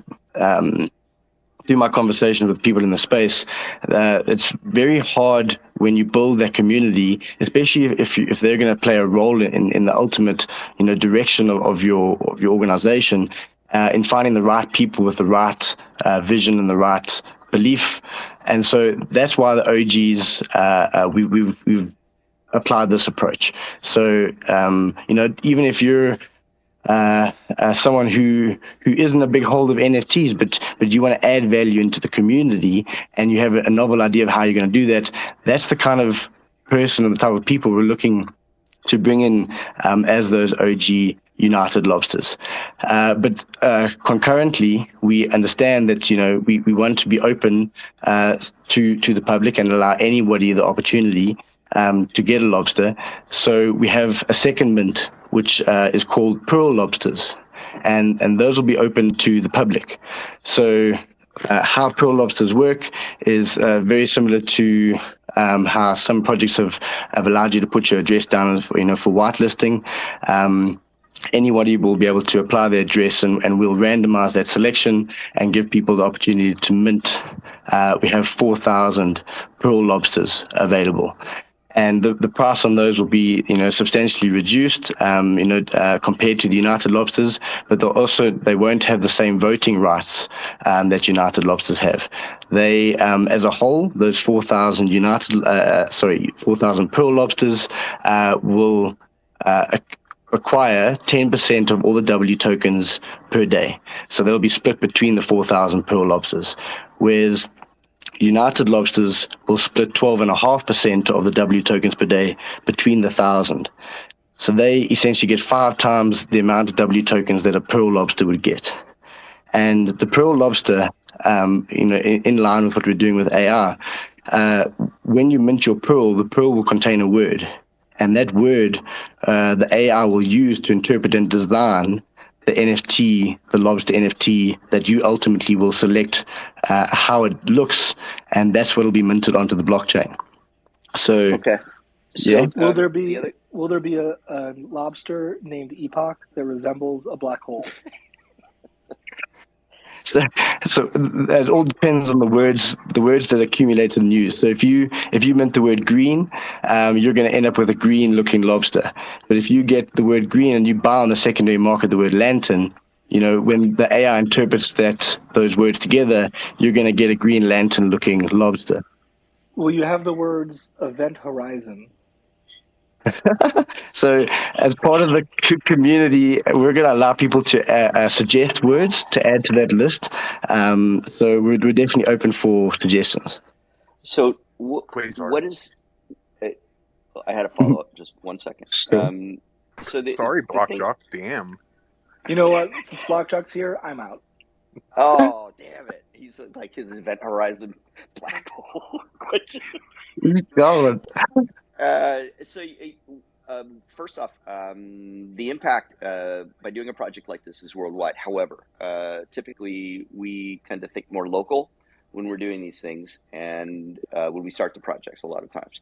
What is the original intent and your impact? Hopefully you have an area in mind that you're really focusing on as far as helping those, bank the bankless or bank the bankless, things of that nature, right? Absolutely. But with that said, I must point out that our first experience with this, really taught us that essentially our first user base comes from people that are slightly better off than the rest because they're have access to mobile cell phone already. They already have access to the internet. They find these channels. They find this information. But we're going to let them, propagate the network. So our focus is ultimately long-term to reach the unbanked so that, any person can get there. But in reality, we understand that, our early user base predominantly is going to be people that are taking positions in the W token and who have massive user bases that they can attract, earlier, get those users through early and extract those units from them in exchange for their goods and services. So ultimately, it is going to be widespread, but it's the approach in the beginning is going to be to allow anybody to extract value in terms of those Amazon vouchers or eBay or Walmart, but right. What I mean you can from anywhere get. Yeah. Where do you hail from yourself? What region of the world do you hail from? So that question is a very good one. We, as a team, are international. We don't have a home base specifically. The space that we're playing in, we are going to dox ourselves at a point, but at the point where our identities don't matter. So, being a project that can be quite globally accessed, we're choosing to do that at a later stage. Considering your efforts and what you're thinking about doing and how it all came about, I would suggest you do that sooner rather than later. Okay, because I honestly would not invest or do anything with the project until I knew the team and were personally involved in some way, shape, or form. Because it is a highly used up type of situation where people use this consistently in order to make money off of it, and then in some cases to no fault of their own, they disappear, and in other cases it's solely off of their fault. So it's a big completely hear that. And again, our openness, through the United Lobster process, we're having open conversations. In fact, I have video conference calls with other Discord members. I'm completely open to that, but from a public-facing forward forum, we've chosen to stay this way for now. But absolutely, the intent is to do this as quickly as possible. So, CNFT, if you don't mind, because I disagree with Locke. Well, CNFT Protégé's question isn't about this, so continue. Sorry. Well, now I just want to know why the word lobster, but yeah, I have a different question. Yeah, I disagree with Blockjock. I don't think doxing is necessary. I have come to know people much more substantially than I could by just knowing their name. I feel like we have a tool, the blockchain, to build a reputation on top of. So what I would ask is more, there is a team, right? What tools are you using to show that transparency, right? When funds are collected for this mint, where do they go? Do they go in a personal wallet? Do they go in a multi-sig address? So what tools like that are you using to enable that transparency and that building of reputation? Absolutely, that's what we found as well. You know, the judge us on what we do, not on what we say. And you know, in the conversations that we've had through the community, it really is, you know, proof is in the pudding. And one thing that we really have realized is that, you know, partnerships are critical, and you know, the way we roll this out is extremely important. And so we have a strategic partnership with the Mystic Boutique, where they've helped us develop the minting process for the United Lobsters. So everything is transparent in the way that it's minted, and we will open up those channels to show everybody exactly, you know, where the money's sitting, how it's being utilized, what the funds are for, and ultimately that, you know, being able to substantially show people how we're hitting those milestones in our roadmap. So that is a very good point, and well taken. Yeah, and I can be more direct. You know, it's not so much about trust. Listen, right? just tell him, TCT, he should reach out to ADAO, and you could help him with that decentralization. Yep, or just use Absolutely. the other tools. Yeah. There's ways and to the multi-sig wallet. What we call the bus factor, and yeah, definitely make things like that more robust. Absolutely, and yeah, that's what we're looking for at the moment. You know, to collaborate and to work with people in the community to build that trust, and to show people that, you know, our goal is to bring people into as many people as we can into the community, because everyone should have access to cryptocurrency. And the point I actually missed on, which is another big learning from the first experience, is what we are introducing to ensure that you can only acquire 100 units per day is a liveness test. So with the advancements in liveness testing, it's very easy for AI to confirm that you are a unique individual, and that then is used as your entry to the marketplace. So you can then, any person on earth can log on for an account, sign up, get access to those 100 units. But it's also important to note that the 100 units only come into existence at point of trade. So at the point where the merchant then initiates that trade, or the user accepts it, the merchant then covers the cost of the transaction, and then the units get put in the merchant's account, but the user gets the value, whether it be ADA or airtime, or how they choose.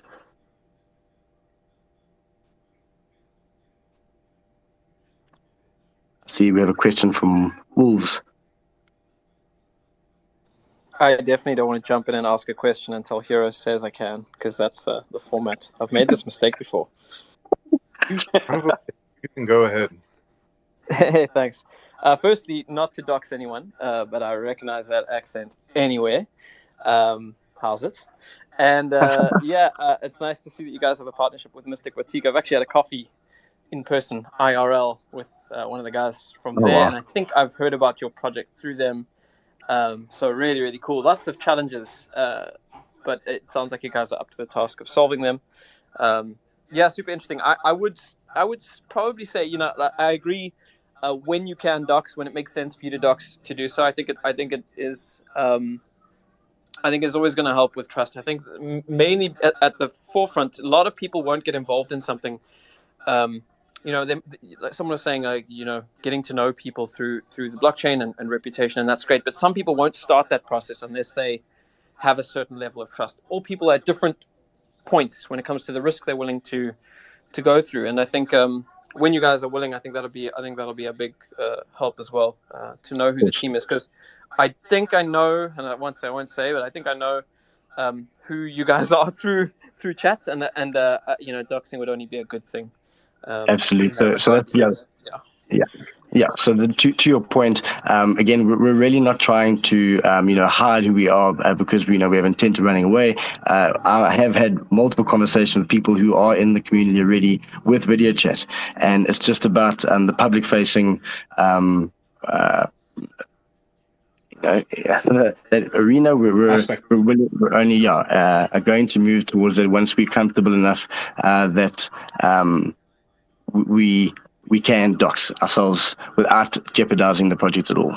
Absolutely, and that makes sense. I guess my comment was, I know about your project, and so I think it because I know through the people I've met and do trust, like TCT was saying, that you guys are a great team, and what you're doing is great. So doxing will be a great thing when you're able to do it. I appreciate that. Thank you.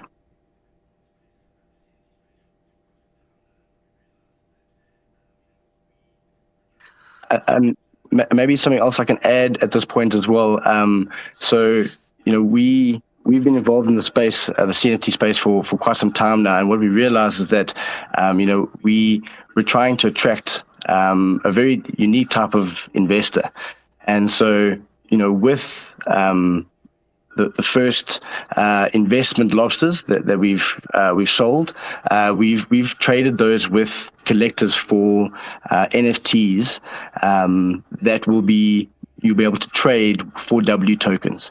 So if you go to the website, you'll also see there's a page called WT for NFTs, and that page shows you the collection of NFTs that people who hold W tokens will be able to bid for in the marketplace to acquire. So we're trying to create that underlying value in that W token as well, so that it gives everybody the incentive to go and acquire them so that they can have that early access to that pool of NFTs. So there's a space button there, as well as a pixel which needs to come out for staking, obviously, for a while.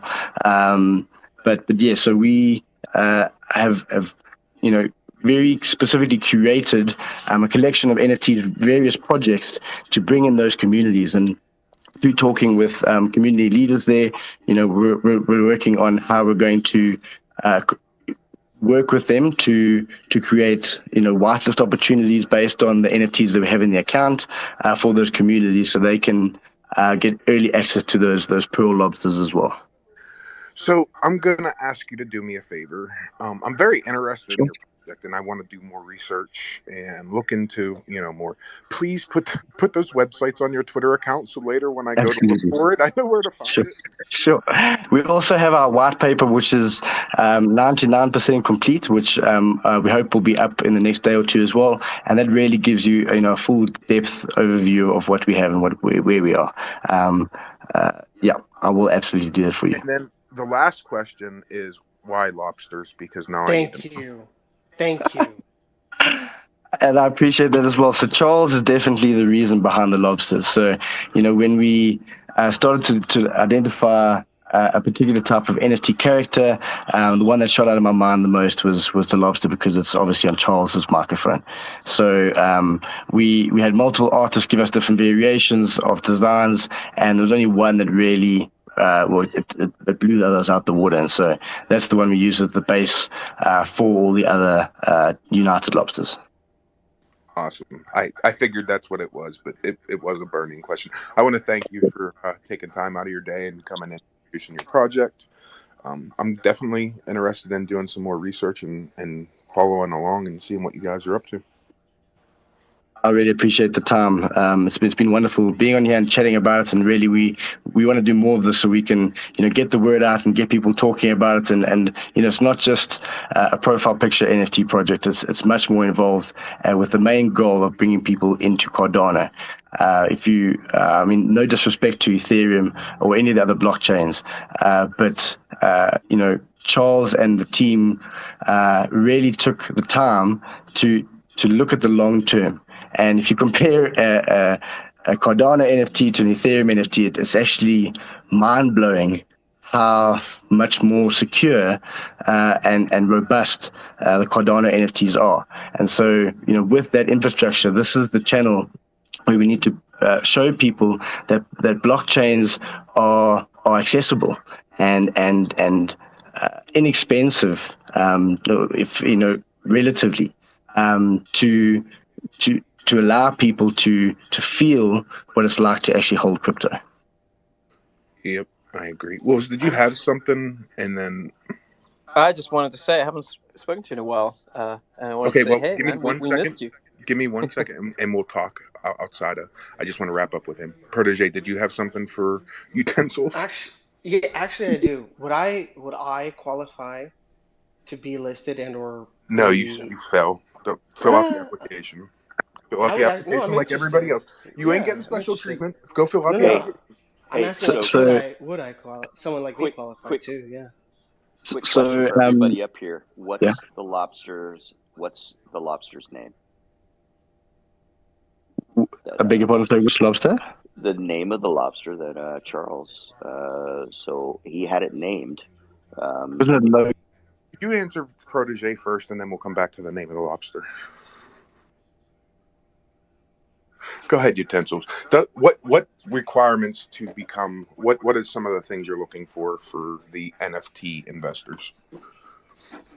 Perfect. That's the perfect question. So on our homepage, you can go to the lobster NFT section, and you'll see we have a detailed description of what lobsters are, and there's a big button that says apply to become a United Lobster. And that then gives you a sign-up form, and you fill that out, and through that, we start an open conversation, and we find out, what projects you're into, how you'd like to be involved, what your interest is in the project, and based on those responses, we then determine whether or not you're the right type of candidate, or whether you're just looking to flip. Thank you. And then Blockjock's question was, does anybody know the name of the lobster on Charles's microphone? That's right. He had it named. So I think it was Logan, but that might just be because what I wanted to call it. So it was actually voted on through a smart contract right after the Hardfork to name the lobster. Yeah, it was one of the first things. So get some activity. It was genius marketing. It was in order to get some activity on the blockchain, and to show that we could actually do the smart contract and have a vote. And I didn't know Cardano had smart contracts. Sorry. Wait a minute, you're talking about the lobster? You're talking about the lobster that's on his microphone, on Uncle Charlie's microphone? Yeah, Joe. Oh, shit, I didn't know that. That's the name? Logan? Wolverine. I'll call him Wolverine. You're high as fuck, and you did not see that part of it. I get it, man. I understand. You get a pass. So actually, naming of the lobsters is quite interesting that you bring that up, and it's something I forgot to mention, which is stupid of me, because it's the first time I think a project's done it on Cardano.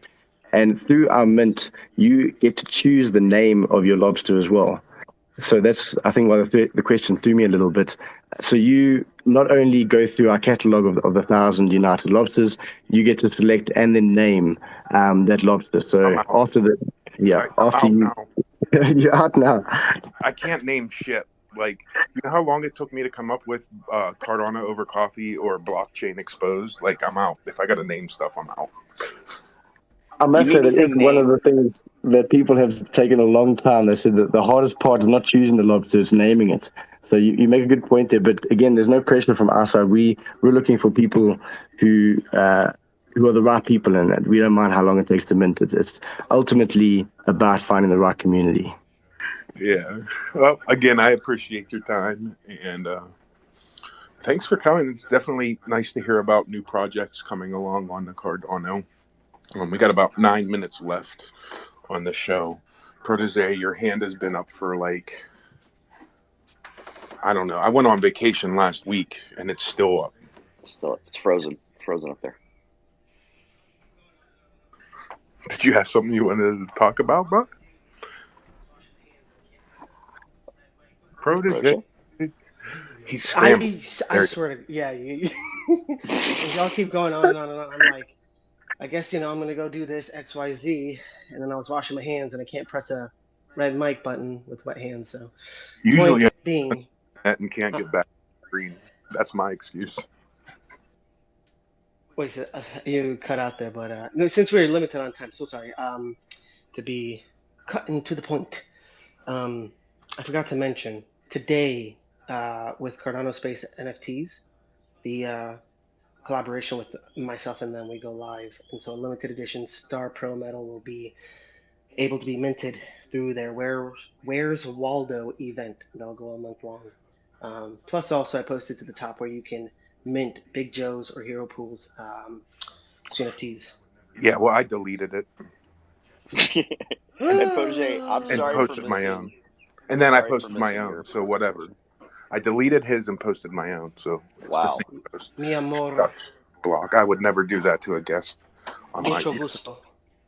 Yes, I would. Hey, Protégé, sorry for missing your presentation, man. I apologize. I No, literally slept in. That's why I didn't add your token to the top of the pinned tweets that I made for you. Blockjock? Yeah. Blockjock. Yeah, you want. Yes. That leads me into a perfect segue, my friend.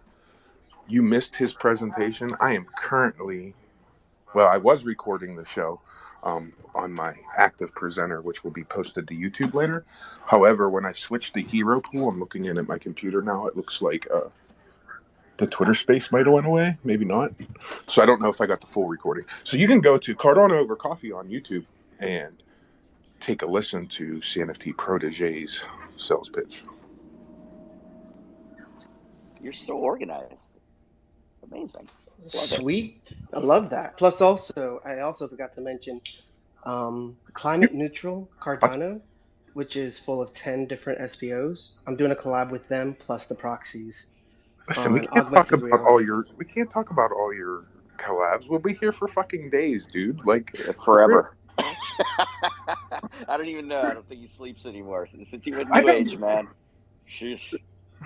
Dude is like everywhere. Like, I don't know. Yeah, he's on it, man. I know a good thing when I see it. This is a gold treasure trove. You kidding me? I'm not gonna sleep. This is the Here's time other to part make of that. it. And most people don't know this about you. It's like, yes, you can be in spaces. Yes, you can talk a while like me and others who are in these spaces too. It's what we do. That's what we do. But when it comes to follow-up, when it comes to working with you, when it comes to staying attentive and catering to the individual, you're very good at that. And I just want to put that out there for anybody that doesn't know Protégé and hasn't worked with him yet. That's where his OCD benefits him the most. I've realized that over time. Yeah, right. It definitely does. No question. And he uses it to his advantage. So he just goes to tell me he's smarter than he plays in Twitter Spaces. Yep. Wait, Protégé, Protégé, you have OCD too? He's everything. I don't know if it's OCD. I don't know. You got ABCs, 1, 2, 3s, and all that shit. It's all good. You're still making it happen. I really think though that all of us should reconsider our names. I think we should make them rhyme because we got Block Jock, we got Smart Fart. Don't say it. Don't say it, I'm Big sorry. Jock. I Don't had say to. it. It's making sense up here right now. Utensil. Narf. Anybody remember Narf? Come on. I do. I remember. Narf. I remember berries. I remember Narf. Listen, if you're old school, you would remember him. I'm old, so. You're not that old. We talked about that. I forget that Blockjock's in here and he's older than me. Yeah. Sorry.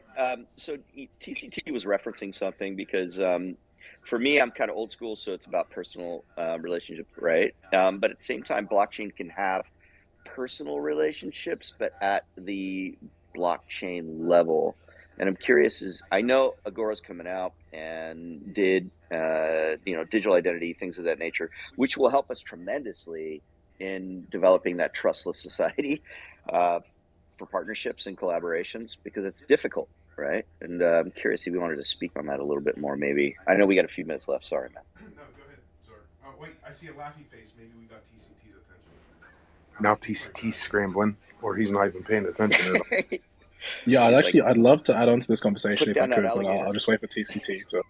No, go ahead, Zart. Oh, wait, I see a laughy face. Maybe we got TCT's attention. I think I did. I Yeah, I heard it. I just wasn't able to get a question out of there. I might have missed a couple words. Okay, so TCT, basically for me, it's all about personal relationships. For you, it makes sense to come at it from a different point of view because it's not like everybody's going to dox themselves immediately, but they still have good intention. They still want to help and carry on the ethos of Cardano and what we really represent, right? And it's difficult because we're starting a coin platform, and the trust. There has to be a level of trust with me, but if you can run trustless, permissionless, like we're supposed to be, how do we do that at a higher level through blockchain with current tools? Yeah.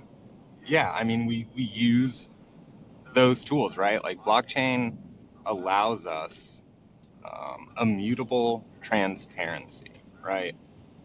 So if we start linking these profiles, right, these people that we see in these Twitter spaces that we talk to every day with that blockchain, right? Everyone has an address, everyone's able to hold NFTs. That could be more than just PFPs. They could be identifying information. They could be IDs, right, if you will. So I think we have the tools to do that. I think it's more the narrative, right? We need to start looking at them like that, like a way to build reputations. Because you can know my name is Thomas, you can even know my last name's DiMatteo, but you don't know me, right? I don't know. That's a pretty unique last name. I think I could find you. Yeah, but you don't know me, right? I mean, you could Exactly. find me, okay, but you don't know me, Right, and that's the thing, right? I know that to me is a key component for me, and so proof of what is it? Proof of reputation, and what we've done in our past, builds onto who we are and whether or not we're trustworthy or not, and relationships that we have in here, right, with spaces like, I've seen Hero on Zoom, I've talked to, Tom on multiple times, I've talked to Lido on multiple times, and I have a Protégé on multiple times. I have a level of trust, but he's right. We don't know each other really. Right, and then another thing that we don't usually think about is it's not even about like trusting me, right? Because like I could get in a car accident right now.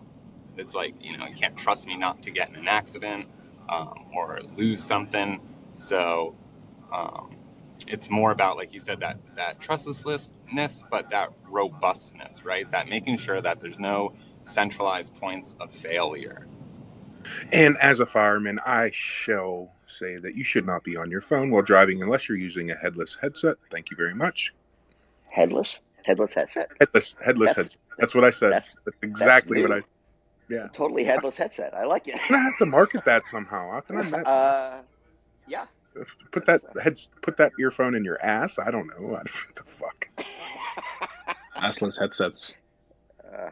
Christ. What's going on? You got my attention. Listen, Big Joe, I don't know what the fuck's going on. I lost all sensibility at 11:30. The show is. AdaSwap. Hey guys, how you guys doing? Who the fuck is AdaSwap? We're AdaSwap. The future of trading, Hero. Yeah, the future of trading. Well, we hope so. We hope to be. Yeah. How's that? How's the programming coming along? We're getting there, guys. We're getting there. Working hard. How many programmers you have? How many programs you have on here? Okay, so we have our CTO who heads up the show, and underneath him we have 10 programmers, we believe. I think 10 programmers. Yeah. What Haskell or Plutus experience do they have? So our CTO and our CEO has Haskell and Pluto experience. And what we actually did was we were doing the initial build on Cardano layer 1, and we took a strategic turning point in around December, and we decided to actually turn our attention onto Milkameta. So we're currently constructing a DEX on Milkameta. Did you say Pluto? Oh, sorry. Did you I didn't say mean to Pluto? interrupt. I was just this is great because it will accelerate production, right? I started my journey into development 2 days ago, and I am now successfully able to copy paste the Uniswap code onto Milkomeda. Congrats. I can also do the same thing, and I just started last week. You guys are all so smart. Well, Listen, yeah. I have no respect. So Listen, I'm going to be very honest with you, AdaSwap. I have no respect after your previous CEO posted a bunch of discriminatory bullshit, right? I'm going to call you the fuck out right now because I don't give a fuck. Your whole company should leave Cardano. well, guys, that is a bit harsh. So just to confirm, my name's Aaron. I'm the COO, joining you guys today. And yeah, there was a lot of internal confusion and mismessaging that went out, especially from the former CEO Lennon. But we did come out with a public apology. We did see what we did was not right, and Lennon did apologize to the community. And Ty, the former CSO, came out and he took the head of the project and became the new CEO. And we were just trying to make up for that little mishap that happened internally. And we just we were really excited to be on Cardano. We were really happy to build on Cardano. We see the potential. That was a very strange way to come into the community there, my friend, to be putting derogatory shit on NFTs and to say that it wasn't planned and put there by the team who had to look at it. It was just the decision of the CEO is ass backwards because more people than one looked at those NFTs. Yeah, so just to confirm that the derogatory messaging went out on his personal account, correct? So I can't speak on his behalf, and obviously. No, so I'm believing that he's talking about the metadata in the NFTs, like lips of gay and shit like that. Yeah, we don't need any of that shit around here, buddy. Yeah, I know that was also oversight. Yeah, well, you're not welcome on my show anymore.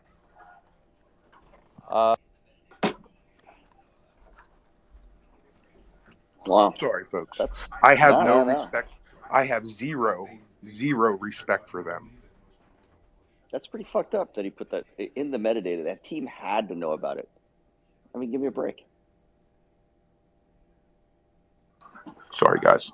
They push a button on me that most people don't push.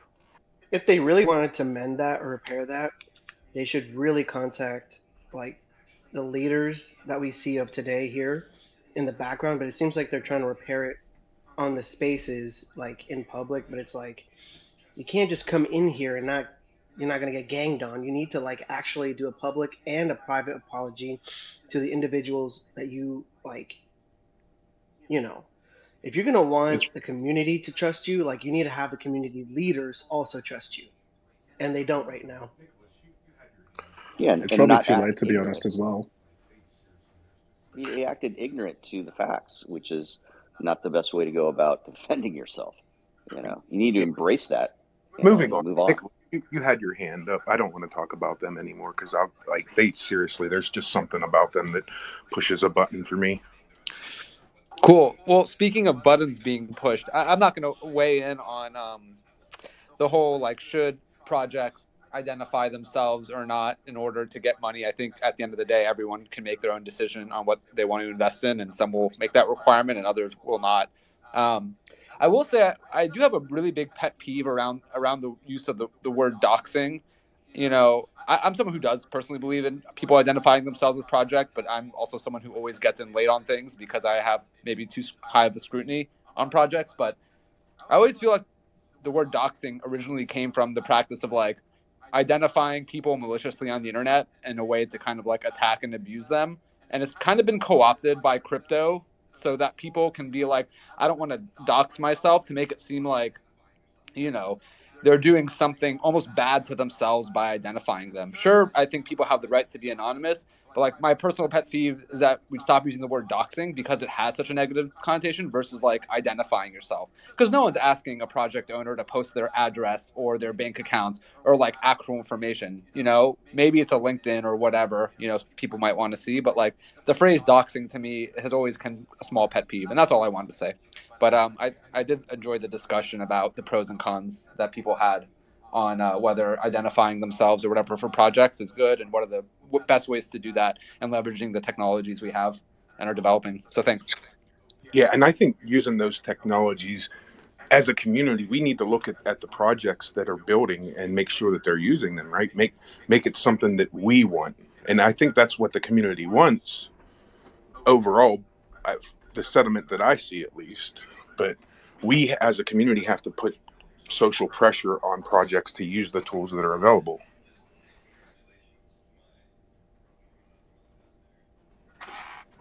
Frog Dog.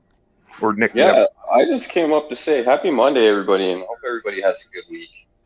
And just to say congratulations to my brother from another mother down there for his massive partnership. And it's been amazing to be along on the ride with every single one of you guys and watch everybody sort of grow and flourish and find their sort of niche where they fit in. And it's been crazy to just be a part of the whole thing and be a part of the family. I've watched people's lives change over the last year, and it's been an amazing ride. Like I wouldn't go back and change anything. Well, maybe the price of ADA right now, but don't tell people that. Sorry, go ahead. Yeah, no, I just wanted to add on to the discussion before, with just in regards to like identity and sort of like should team members I'll make it really quickly. I think just as a rule of thumb, I'm completely fine with if a team wants to stay anonymous and they aren't asking for any sort of like external funding, right? And it's just like all bootstrapped, and they release the protocol and it's open sourced, like because at that point there's no trust factor. I don't need to I know the code works as intended. There's nothing to sort of like trust, or like if there's a sort of there's a back end with someone that owns a set of keys that can just sort of like drain the funds. So I'm fine in that sort of but I think we've probably moved on from that conversation, but it was interesting. Yeah. Which, speaking of that conversation, right? Here's a little announcement, a little Cardano Over Coffee announcement that most people aren't aware of yet. Starting next Monday, there will be no guests on Monday. It is open conversation, so bring a topic and we will discuss it. Nice. So, we have guests all the time. Sometimes I feel like we don't get to talk about, sometimes we get into catalyst conversations and I have to stop them prior to, for our guests.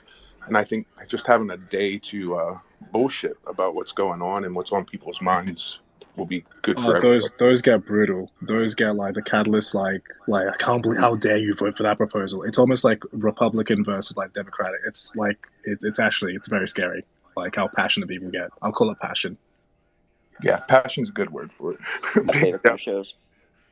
Big Joe, what's up? Well, I mean, I had some other thing on my mind, but you bringing that up reminded me that I jokingly told someone that my catalyst proposal was just to provide me weed, and they lost their shit. I was like, bro, you don't understand a joke? Like, what the hell's your problem? But anyway. Don't take that. That's not a joke to them. But speaking of which, though, we were talking about reputation, right? And I think ADA Swap was a perfect example of that right now. Like, no matter what, your reputation and the past is gonna catch up to you. Like, I would not try to revive that company or keep it going. I would go work somewhere else. So yeah, I mean, that they already fucked up their reputation. Well, I think I was pretty clear and told them to get the fuck out of the community, but that's my feelings, Joe. You're basically telling them to get out of town. You're the sheriff, and off my blockchain. Yeah, not my blockchain. Hey, and speaking on the trustless, permissionless thing, and what TCT brought up, and with freeloaders and smart claims, we're actually starting to.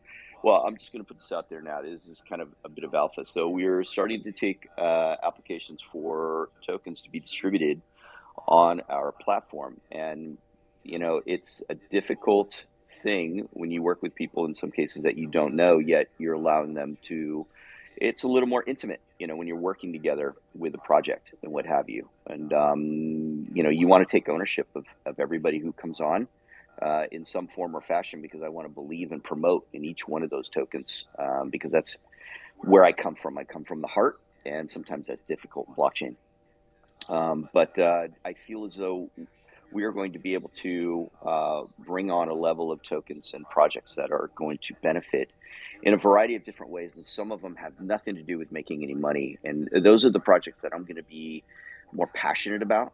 So if you have those ideas and you want to bring something to Cardano that you can proudly hold and say, I did this and it impacted thousands of people down in the future, then, please, come talk to me personally. For Smart Claims itself, we are going to be working with a variety of different projects. So anybody that's... I started a new role. I'm going to mute them twice every day. Totally got me. Sorry. I get long-winded when I start talking about the hard You stuff. do, man. You go. I love it. I love the passion. But, I know. We're going to be coming on the show. We'll be scheduling here in the next few weeks. We really want to talk about it at a higher level and bring on our main developer. I think Freeloaders DAO should pay Cardano Over Coffee for all the advertisement. Dude, we're putting you on our shirt. Are you kidding? Come on. I know. I love it. Do people know that even? I don't know. Nobody knows that yet. We're making a shirt. I still have yet to get the PNG from anybody in Cardano Over Coffee, so I'm waiting on that. But I can wait. We got until October. I thought Epoch. So he was going to, but he's busy, man. So it is what it is there. But you wanted to be paid by a project called Freeloaders. I just want to make that clear. I got no problem with that, man. I'll give him some FLZ token. We'll make a proposal solely for Cardano Over Coffee. What I do and what Lido does and what Big Joe does and what TCT does and what other Twitter Spaces hosts do deserve to be paid for some things that they do. And that's just how I truly feel. 100% agree. Hey, Quasar got paid. Why aren't you guys getting paid? Come on. Because I can't do as many proposals as him. No, he got paid for Swarm. Catalyst Swarm. All you had to do is go in front of a 3-person committee and get paid, man. They got that money sitting. Listen, I can't deal with Catalyst. You know how, I asked Lido to rug us, so at any time we could be rugged, just FYI, he's in the process of doing his day job. So we could get rugged at any moment. So we're just going to continue bullshitting until we get rugged. Sweet. Lido has been quiet. Hold on a sec. What's up, Mixed Greens? How you been? What's going on, everybody? You all right? I'm nervous as hell. Why? She's pregnant or something, or what's the deal? No, I've not been on Cardano Over Coffee much. In the last time I came, I did dirty. But I mean, it's nothing against y'all. I just. Oh, who did you? Was it me? Did I do you dirty? I don't.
That was horrible fucking timing. Just fucking absolutely horrible timing. I felt bad. What? So I started your own space.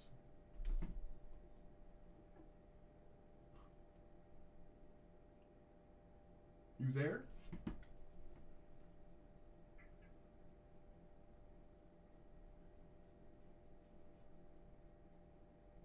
I think he got rugged. Shit. TCT.